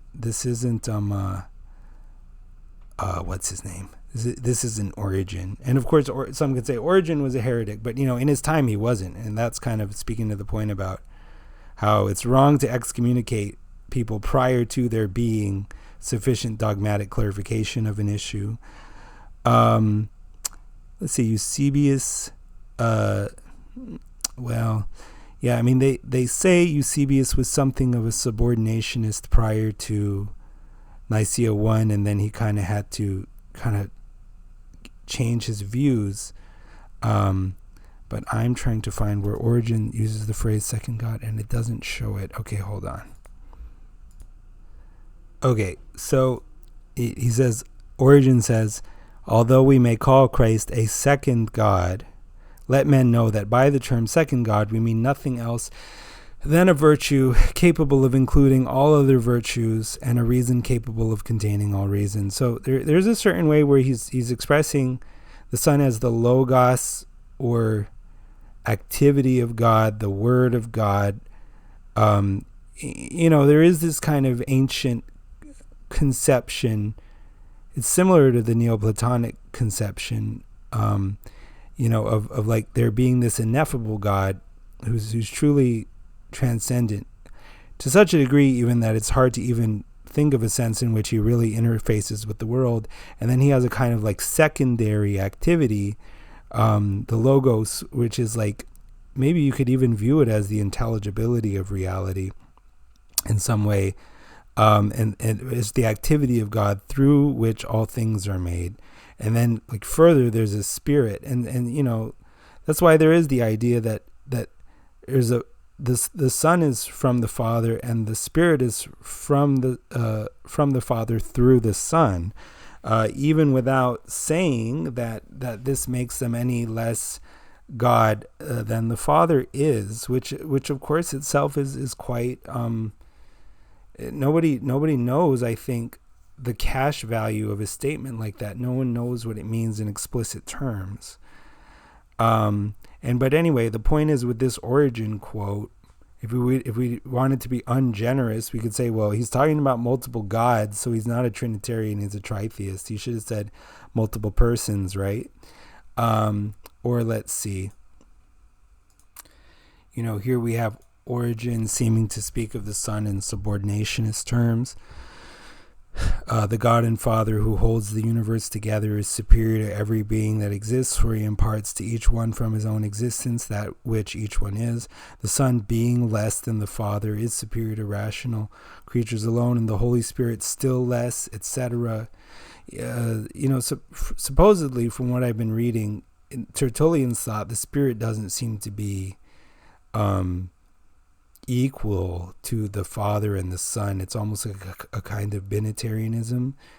And similarly, in a lot of the passages that people point to in the Old Testament to look at it, to show a kind of pre-Christian Trinitarianism, it's really more so a kind of two powers binitarianism, which is not at all, again, logically incompatible with the idea of there being a third person of the Godhead. But it is showing that these issues are not so perspicuous that people before the fact were able to write in these clearly orthodox ways about what they were trying to write about. Let me see. Or here we have Justin Martyr in what is it? The First Apology in chapter 8. Or is it 13? Yeah. Our teacher of these things is Jesus Christ, who also was born for this purpose and was crucified under Pontius Pilate, procurator of Judea in the times of Tiberius Caesar, and that we reasonably worship him, having learned that he is the Son of the true God himself, and holding him in the second place. As your subordinationism alarm bells are possibly ringing from that, and the prophetic spirit in the third, so he seems even further subordinate. We will prove. Now the thing about it is that when it comes to, from the Orthodox small o standpoint, from the Catholic dogmatic standpoint, all of these things turn out to have a kernel of truth in them, in as much as it's held dogmatically that even though Spirit and Son are co-equal and co-eternal with the Father, nonetheless, there is this mysterious sense in which the Son comes from the Father and the Spirit from both. And so the Spirit is sort of tertiary in that sense. But, can we say that this is exactly how these church fathers conceived it? No, we cannot. That's ridiculous. If they would have conceived it that way, they would have written that way, right? And the thing of it is that when it comes to being somebody who is able to who is able to reliably reproduce and verify all of theology from himself, from his own sort of independently worked out systematic theology, the ideal of reliability, short of which anything else is really just guessing, the ideal of reliability is that you should have been able to predict these developments from first principles. And you can say, well, how do I do that? I don't have a time machine. I can't have gone back to that time and just known what the church fathers knew, and then just have been expected to figure out the Trinity and articulate it in acceptably orthodox terms just from the scripture and the traditions that were available at that time, because I don't have a time machine. Well, to echo Chris Hitchens a little bit, we can answer this question as if it were not hypothetical. We can just look at what the people who were in that time wrote and failed to write, and we know that they didn't succeed. Not to the standard, that discriminates correct Trinitarian theology from heresy, from all future heresy, right? And similarly, there's another way you could sort of do this or imagine this, which is like, you can just ask yourself, do I think I would have been able to guess how all Christian theology would have shaken out? And we can include the Bible in this just for fun. Like, from the beginning of the Bible, could I have guessed how it would have been at the end? But maybe that's not the appropriate standard. It just give me the whole Bible, but then I have to kind of guess how it goes from there. Even though, again, how do I know what books are canonical and which aren't? From first principles by myself. Like, that's another thing where I don't even know where to begin. I don't even know on what basis one would begin to answer a question like that. That wasn't like this totally arbitrary and unprincipled starting point. You can. When I ask myself that, I just think, I would have never gotten it. I would have ended up in some kind of deep heresy, basically. Or you can say, like, what if I got some smart Muslim kids from a country where nobody knows much about Christian theology, but let's say that these kids are recent converts to Christianity. I say kids, I mean college-age people. And now they don't know anything about theology, but they believe in Jesus. And now you're going to almost like restrict their access to certain information and have them retrodict, the course of theological development from the early church until now. And how many of them do you think are going to end up, with a sufficiently correct theology, just like starting from scripture and, whatever kind of initial traditions there were from the apostles? It does not seem likely. It seems that to have a hope of converging on the fullness of theological truth reliably, we need to have some assumption that there is some kind of trustworthy authority somewhere, and hence that God has been intervening providentially to ensure there would be such authority, because otherwise we don't have a guarantee that there would be some trustworthy authority always, or that one of the existing options would always be correct. And yet, to suppose that we can just know that it's this particular stream of authority as opposed to that one, it's kind of like as if you have just like magical knowledge that this is true. Whereas, what I said in my previous presentations was that, to the extent that your knowledge is principled, is actually grounded in your own independently worked out systematic theology, not just because you happen to have this sourceless or baseless knowledge that this stream of authority happens to be reliable.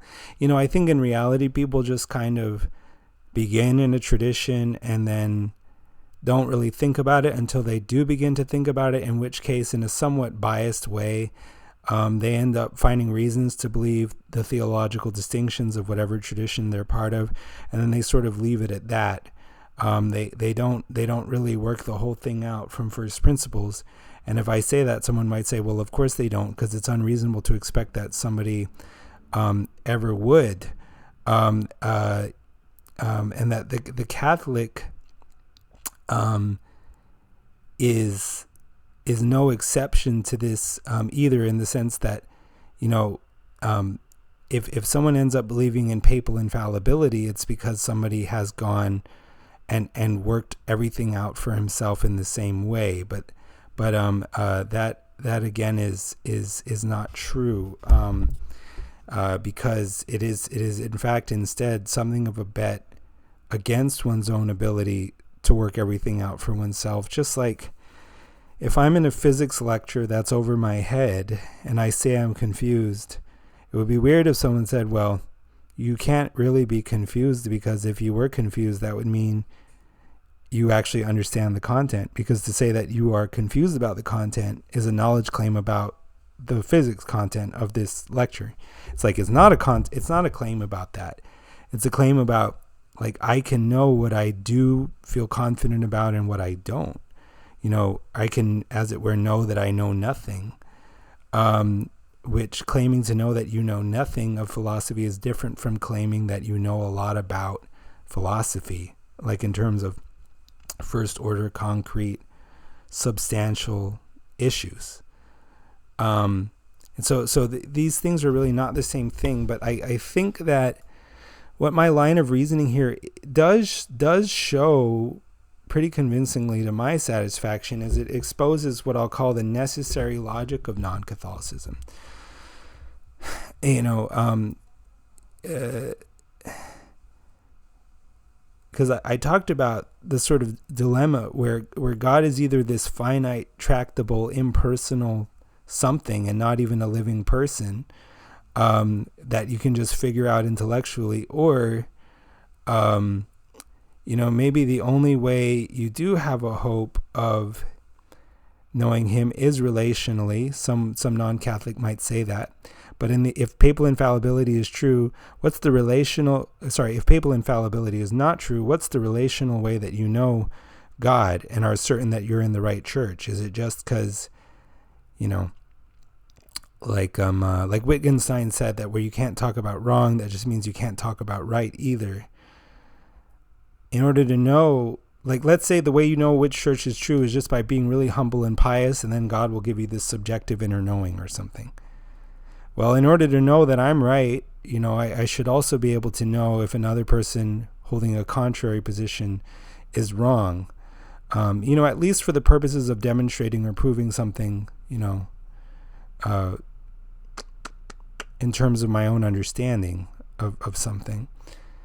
And but how do I know that the subjective intensity of his inner knowing, the other guy, the guy who belongs to a different church, how do I know that the subjective intensity of his inner knowing is less than mine? It's almost like in principle unknowable.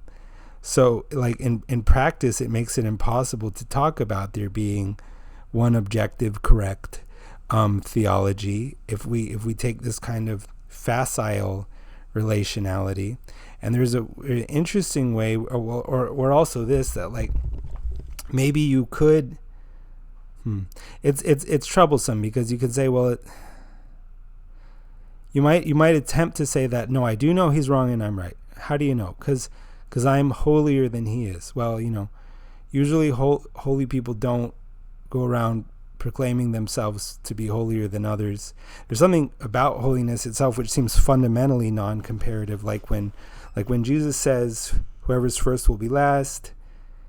I don't think he means that whoever's first will be last, because actually God has his own strict hierarchical rank ordering of who's first and who's last, so that it really is competitive in zero sum. But somehow, for whatever reason, just recognizing that it is competitive in zero sum puts you in the last rank of this list. Like, it's a who is least competitive competition where winning makes you lose, which makes you win, which makes you lose. I don't think that's what's going on, right? I think the reason Jesus says that is, in the kingdom, each one is first. And if you are thinking in terms of, I'm ahead of him and so on, you're not seeing as God sees. God sees each person as if he's infinite and able to see. God is infinite and able to see each person as if they're the only person who exists, like Nicholas of Cusa says. And therefore, he's seeing each person as uniquely and infinitely worthy, even as it were, he's seeing each person as equally superlative, if you can kind of roll with that phraseology. And so there's something profoundly non-comparative about it, and that's reflected in the fact that holy people don't go thinking of, well, this guy's holier than that guy, and that guy's holier than this guy, and I'm holier than Steve, but Steve is, it's they don't do that. They see everybody the way the Father does, which is always seeing them in terms of their unique worth and dignity and lovability. Just like in the prodigal son who returns to the Father, in his own eyes is somebody who's just a mess, right? But the Father doesn't see him that way. The Father sees something in him that the Son doesn't even see in himself. The Father sees someone beautiful and someone that it's worth killing the fatted calf for, and God sees each one of us ultimately as someone that it was worth it to sacrifice his only begotten Son for. And so holiness consists in beginning to see like God sees, I would suspect. So there's fundamentally something inherently non-comparative about it. But even, if you ignore that and you try to not base it on your own holiness, but like you say that my tradition has holier people than your tradition, then if some other guy says, well, no, I think my tradition has holier people than your tradition, how do I know that I'm right and he's wrong? How am I a better judge of holiness of others than he is? It's presumably only because I'm actually holier than he is, or else that claim is resting on nothing, as far as I can see. And even if we were to try to view it in comparative terms, it's like I might try to be as holy as I can, but in every tradition, like as a matter of fact, I always seem to find people that are holier than I am, or who seem to be. And therefore, if it was all based on the intensity of your subjective inner knowing that your church is true, which comes as a function of your own personal holiness, I would just be running around from church to church without ever stopping. Like, well, this guy in Curry Blake's, Protestant church, he looks like he's holier than I am, so let me run over to his church. But oh no, that Catholic guy looks holier than I am, and so I better run over to his church. And then that Eastern Orthodox guy looks really holy, like definitely holier than I am. So now I got to become what do you even do? Like you're confounded if you would ever even try to use such a kind of facile relationality like that. So I said that there's a certain way in which Catholicism appears to uniquely resolve this dilemma, where it's either all about the subjective intensity of your inner knowing, or you somehow figure out God intellectually. So the only one of these that actually has a suitably public and objective or intersubjective, interrelational, interoperable component, where it's a game everyone can play that admits of talking about like one objective correct, etc. The only horn of this dilemma that has that is that you can figure out God intellectually. Yet the only thing you can figure out about God intellectually is that he can't be figured out intellectually. The only thing you can figure out about him is that on a meta level, he can't be figured out on an object level. The only thing you can figure out about him is that on a second order level, he can't be figured out on a first order level. It's something like that. Hence, any attempt to know specific details about God in the way that theology purports to inform us will depend entirely on whether God has chosen to reach down and shine a spotlight, as it were, on some particular candidate criterion of true theology in a way that only the doctrine of papal infallibility makes possible. So, previously I talked about how theology is this vast landscape of possibilities, and there's any number of possible criteria that you could seemingly use to determine what is true theology and what's not, which church is true and which church is not. And unless there's like a divine spotlight on one of them, it's like God, literally God help you, because you have to pick at random, and the whole business of theology seems strange enough that picking at random doesn't seem like it's likely to send me down the right path.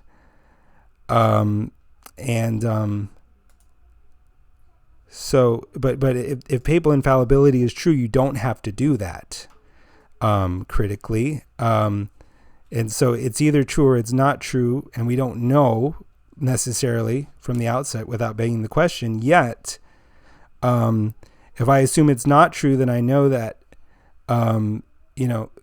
that I have to take this kind of crazy gamble as far as deciding what the truth criterion of theology is, and that if papal infallibility is true, conversely, I don't have to do that. That infinite branching of options is pruned to only one.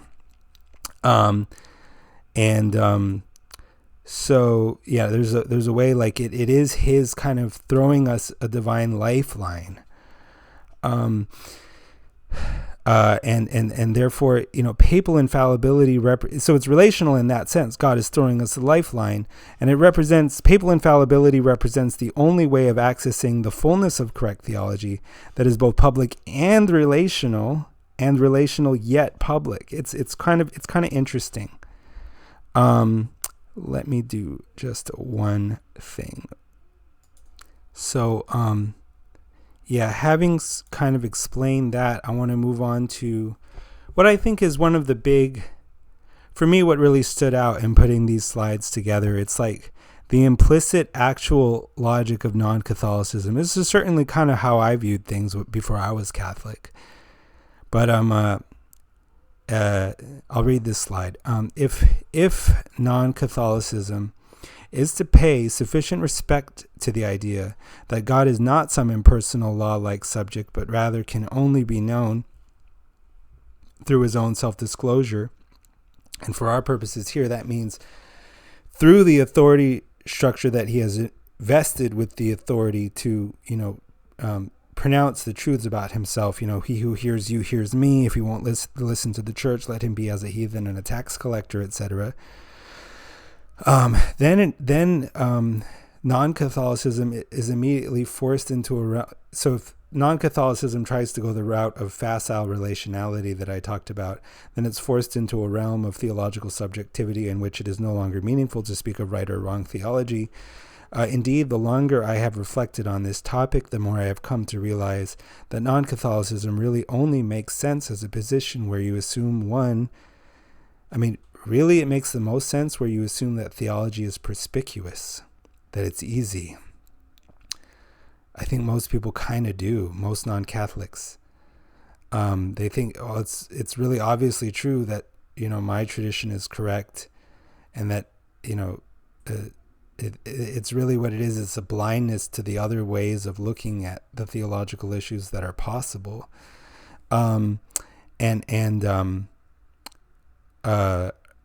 It reveals one's lack of sophistication, even as one might think oneself very learned in theology, something like a Dunning-Kruger effect. But even if one has the sophistication to recognize that theology is really hard, yet two, one is your mindset is that everyone is still nevertheless forced to rely on their own theological reasoning, faute de mieux, like for lack of a better alternative, the Catholic included. Yet, as I have already shown in my Theological Difficulty series, betting on the infallibility of the Pope is not a matter of one's own theological reasoning in the same way that betting on the reliability of the authority of Eastern Orthodox or Protestant or Oriental Orthodox traditions are. Any more than betting one will get a failing grade on a physics exam that one cannot make heads or tails of rests on one's knowledge of physics as such.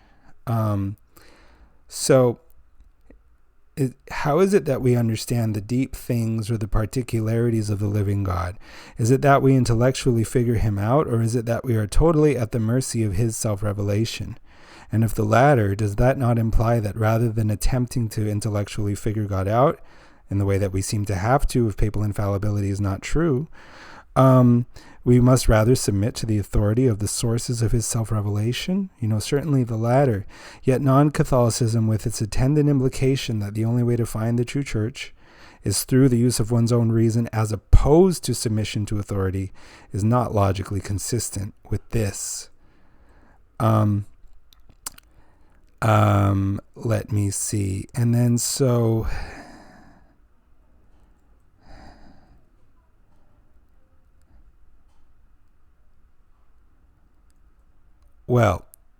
I earlier in these slides I gave the analogy of somebody who's like the world's best blind dart thrower. And what it is like he's blindfolded.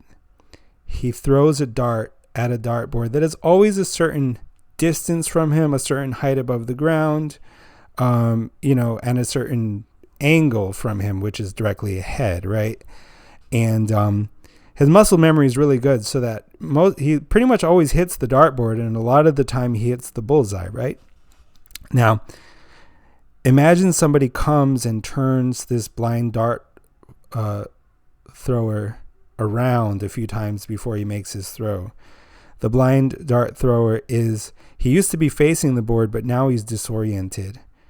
We imagine that two different kinds of disorientation are possible. In case A, he's so turned around that he doesn't even know that he isn't facing the dartboard.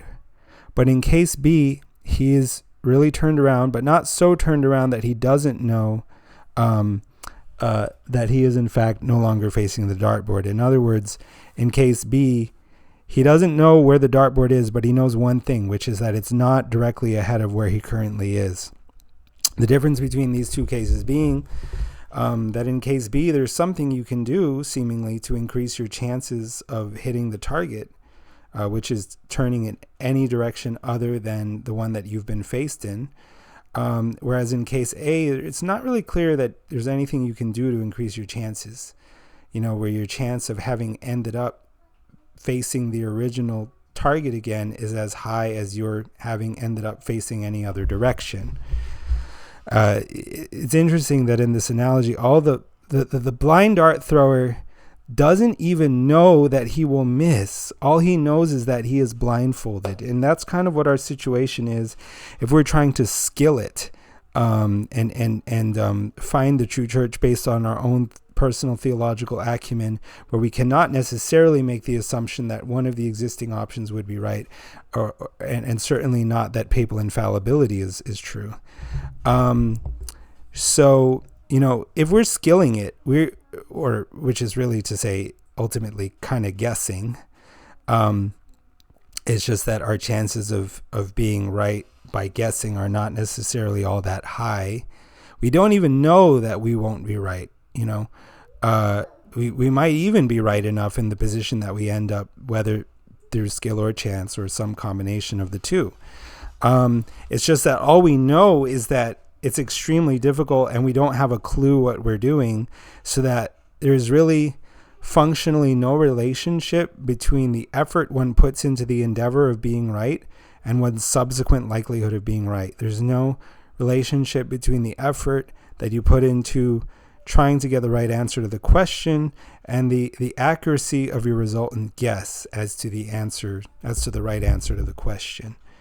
And so there's a way that, like if we're in case A, and we can't necessarily assume that we're facing the dartboard, but we also can't necessarily assume that we're not, because like I said, someone might say, well, I don't know if I can assume that W, but you also don't know that W is not true. So, if not necessarily W, it's like we're in case A. And in case A, it's just not really clear what you can do to increase your chances of winning. So if you know that you're in case A, there's almost no behavioral import of that or moral import of that. There's no practical relevance in the sense of like any implication for action. There's no pragmatic utility to possessing that knowledge. It's not actionable in any useful way. And case B would be a little different. It would increase our chances a little bit. But case B is like saying, I don't know who's right, but I know that papal infallibility is wrong.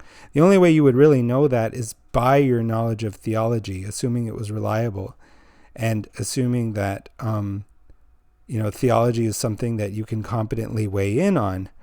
But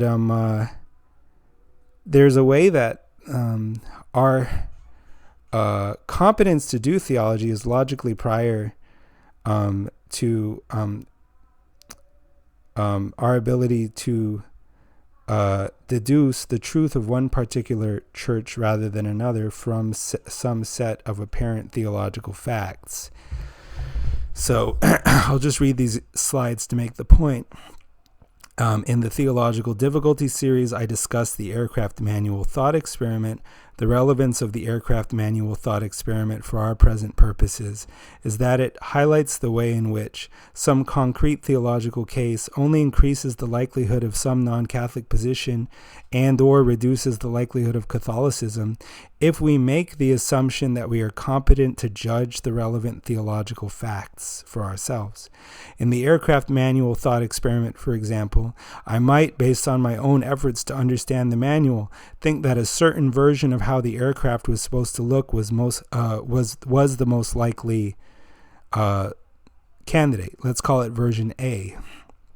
Yet, if someone who was credibly an expert on the assembly of the aircraft was brought out to me, like, this is the inventor of the aircraft, and he shows how the aircraft is supposed to look, which is a version that looks different from mine, we can call it version B. In such a case, because I know I don't know anything about that manual, I would not hesitate to shift my opinion, from version A to version B. I'm not going to hesitate to shift my guess from version A to version B. And this is despite the fact that if you would have asked me, what do you think is the right answer based on your best understanding of the manual, version A is the answer I would have given. But because I do not consider myself competent to judge the manual, I don't necessarily conclude version A, which is showing that the question of whether I myself am competent to judge that manual is necessarily logically prior to the question of what direction the manual seems to be pointing based on my own dim lights or my own admittedly inadequate understanding of it. By contrast, if I were the inventor of the said aircraft and absolutely confident in my own judgments as to how it was supposed to look, it would not matter how supposedly expert the alternative opinion was, I just wouldn't believe it. It can thus be seen that the question of whether I am competent to judge the relevant facts has logical priority over the question of whether they point to one option over another, because the conclusion that the facts point to one option over another depends on the assumption that I am competent to judge what they mean.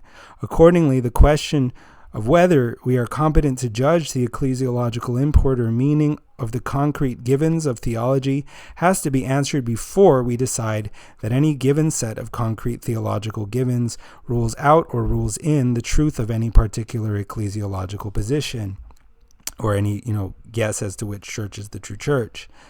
It could be that our best guess is that the theological facts indicate, for example, Eastern Orthodoxy. But if we acknowledge that we are not really competent to judge the theological facts on the ground, then that is all that our supposition is, our best guess, which, to the extent that we judge ourselves incompetent to judge the facts on the ground, our best guess amounts to nothing. It's just a hill of beans. Now, if you are certain that there is no expert in this equation and or no one with any sort of divine lifeline to the fullness of correct theology, it is understandable that one must go with one's best guess, but that would critically be to just beg the question against the idea that there is somebody with like a divine lifeline. Nor does, as is often mistakenly assumed, betting that the Pope is divinely prevented from binding the faithful to error, nor does that necessarily rest on one's own positive theological knowledge. As demonstrated in my Theological Difficulty series, because it can be seen rather to rest on precisely the opposite, to rest on one's knowledge of one's own theological ignorance. For an easy demonstration of this, see how well this style of objection would work against Proverbs 3:6. So Proverbs 3:6, I'm going to give this example. It says, "Trust in the Lord with all your heart, lean not on your own understanding. Acknowledge him in all your ways. He will direct your paths. He will make straight your paths."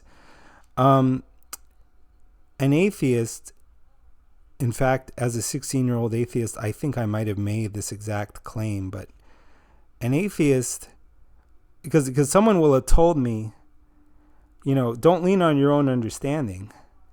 someone who wanted me to believe in God, and I will say, well, you're leaning on your own understanding when you decide not to lean on your own understanding. And does that dissolve the wisdom of Proverbs 3:6? It does not, because what Proverbs 3:6 is saying is something different. Like when it comes to some set of issues X, Y, and Z, and there's some supposed authority who has various rulings on these issues, various opinions that you can subscribe to or not subscribe to, there's two different styles of relating to this authority. Style A is where I just submit to his rulings based on his authority without my necessarily understanding his rationale, without my necessarily knowing what his rationale is or understanding with it or it making sense to me. And style B is where I know what his rulings are on the issues, but I only subscribe to those opinions that I myself see and understand the rationale for.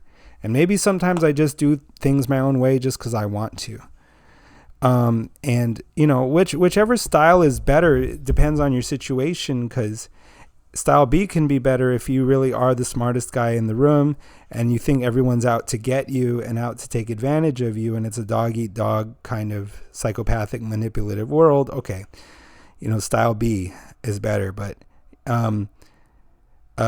if you're dealing with something that, if you're like in a chemistry lab where a bunch of stuff fell over and you have to hastily clean it up with the chemistry teacher, better listen to the chemistry teacher on what he says to do about different chemicals on the floor. Don't trust your own silly ideas about how it's best to clean things up and what gear to wear, etc. And there's no time to listen to his rationale for everything. You just got to do as you're told, because in this situation, you don't have expertise to judge stuff, but the authority does.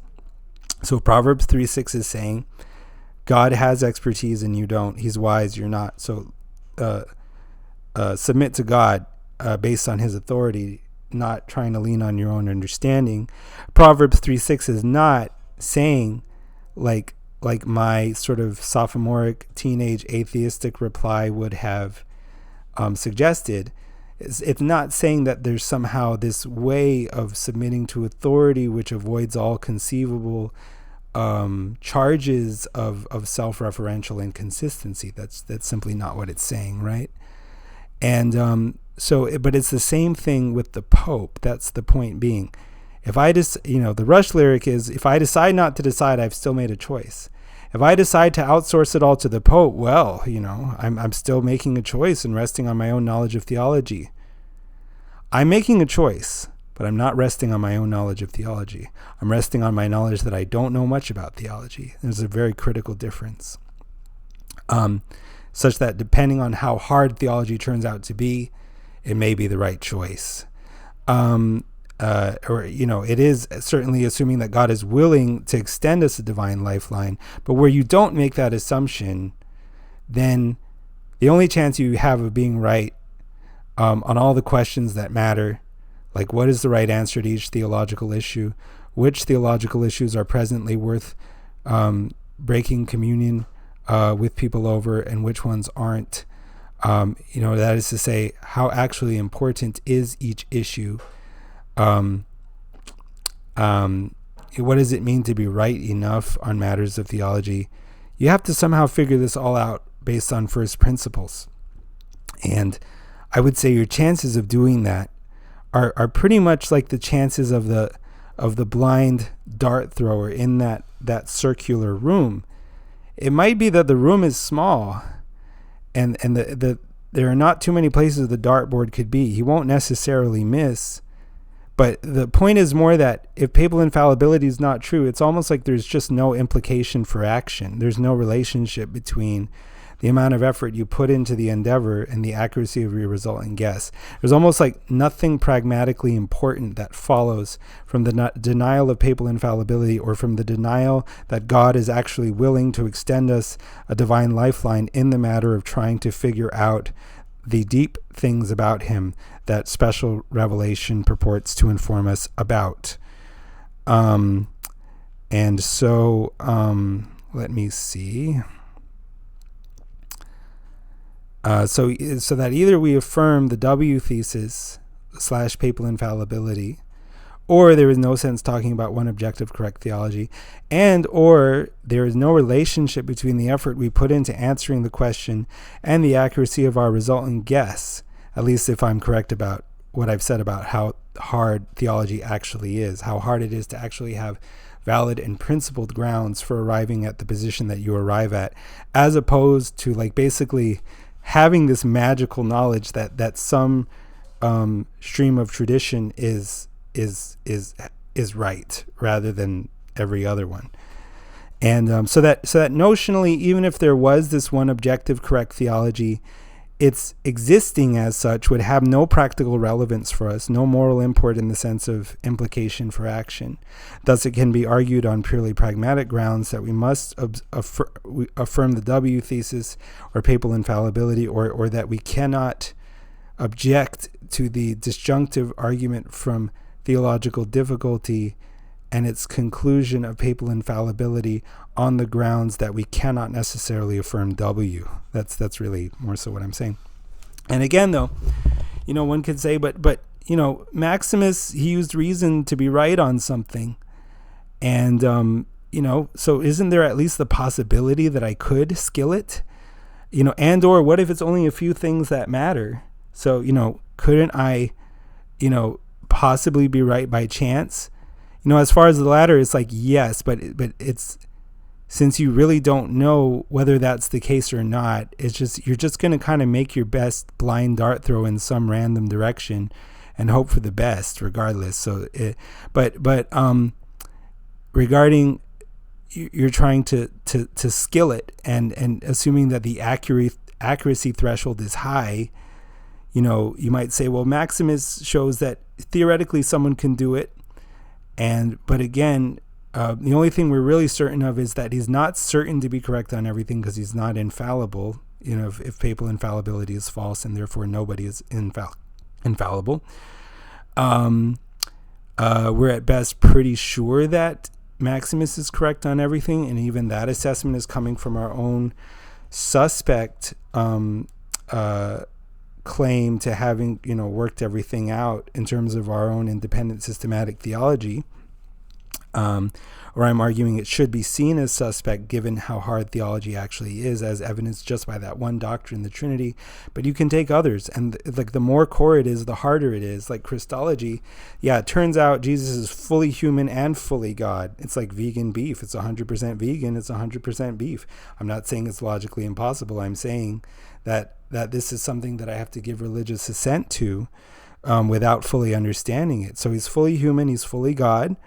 He's one divine person with two natures, not one divino-human nature. He's got two natures, and for what it's worth, he's got two wills. You had to be able to figure all that out on your own, assuming that that's right. Most of us, everyone except the Oriental Orthodox, basically assumes that that's right, though. And or that the Holy Spirit does in fact proceed from both the Father and the Son, and through the Son in a medial sense. Or if that's false, you have to know that from first principles and your own understanding, not because you can magically trust somebody else's authority for no discernible reason. You have to know that the Holy Spirit actually, he just proceeds independently from the Father, just like the Son does, and there's no mediatory role of the Son, or if there is, it doesn't in any sense bear description as causal, something like that. And so, again, the question about Maximus is not, could he have even been right about everything, because maybe he was, but the question is, how did he reach that answer? Was it by grounding everything in his own independently worked out systematic theology, or was it by trusting the authority structure on which he sort of grew up the way that a vine kind of grows up a trellis that God put there? And if God had not put it there, he would not have had a hope of understanding God, nor would anybody else. Really, every Christian is bound to assert the latter. And Maximus wouldn't have dreamed of doing that. and the Trinity and these other issues that I'm talking about illustrate the extreme difficulty of doing that, even if one were minded to try to do that. And again, I think the actual reason for that is the living God is not any finite or tractable subject that you can just figure out independently of his own willingness to disclose truths about himself to you in the form of some authority structure, because that's the only thing that's going to be both relational and, what's the word? Objective. Because if it's just only relational in the sense of, well, I feel God telling me this, and it's like there's no authority between you and God, but it's just you and God, and it's just him and God. Well, I feel God's telling me this. Well, no, I feel God's telling me that. So there's relationality, but no objectivity, right? So, God, the living God is a person. He cannot be figured out in this impersonal or law-like way that is like independent of his own willingness to be figured out by you and to like actively assist you. So that if you don't make the assumption that he's giving you a helping hand, then really it has to be in the form of like this public authority structure. Then, you shouldn't assume you have any chance, reliable chance of figuring God out. If you could, it would mean he wasn't as holy and transcendent and unlike anything earthly as he in fact is. And so again, the implicit logic of non-Catholicism is like, but I don't have to ground everything in my own systematic theology. I can trust authority. It's like, how come you can't recognize that? And it's like, the question is, again, why can you trust the authority? Because I know that at least one of them has to be reliable. And this one looks, I have enough theological discernment to tell that this one looks the most likely to be reliable. How do you know that at least one of them has to be reliable? You know that God is providentially intervening to guarantee that one will always be reliable. How do you know that? Well, because otherwise it would be too hard to find the true church. So if we're making the assumption that God is intervening, why? How do we know that? Because if he didn't, it would be too hard to find the true church, and he must be, and it is sufficiently important that we find the true church that he must intervene to ensure that we can. If you're going to affirm both of these things, it's hard to know why you would refuse the disjunctive argument from Theological Difficulty and its conclusion that papal infallibility is true, given the exceedingly high motivation for papal infallibility, because you're also essentially assuming W, or you don't have any principled grounds on which to reject W. And really, the other thing I didn't really talk about, but if W is not true, you can't necessarily conclude that theology is unimportant, but it seems really likely, just in the sense that if a parent has a task that he wants to get completed, like he wants to file his taxes successfully, and he somehow delegates that task to his very young children who don't know anything about filing taxes, as opposed to somebody qualified like an accountant or team of accountants, then, you could say, well, that doesn't mean the parent didn't care about the outcome. It's very strange to suppose that he did care about the outcome. Otherwise, he would have delegated it to people who could actually figure it out, So we can't necessarily assume, if W is not true, that theology is unimportant, but it seems extremely likely. But again, that's an assumption, which I've avoided making in order to make this case as strong as possible. And so that is basically the end of this presentation, because I believe I covered basically all of it. I think I talked about it all. So am I still recording? Praise God, I still am. I forgot to dedicate this to the Immaculate Heart of the Blessed Virgin Mary, I will do so retroactively, in the name of the Father and of the Son and of the Holy Spirit. Amen.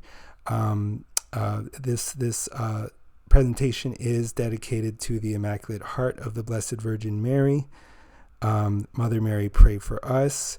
And Father God, in Jesus' name, I am praying for all of my listeners that they would be guided into the fullness of your truth, but on your time and in your time and on your terms, and in terms of whatever is most spiritually beneficial for them at this time, based on your own sovereign plan for their life, which is based on your overwhelming and ineffable love for each person. I pray this in Jesus' name, and I would appreciate if you, my listeners, first of all, thank you very much for having listened to everything I said. I know it was a lot, and I pray that, or I ask you to please pray for me, just on a spiritual level as one brother or sister in Christ to another. Thank you again for your time. Have a blessed day. Thank you.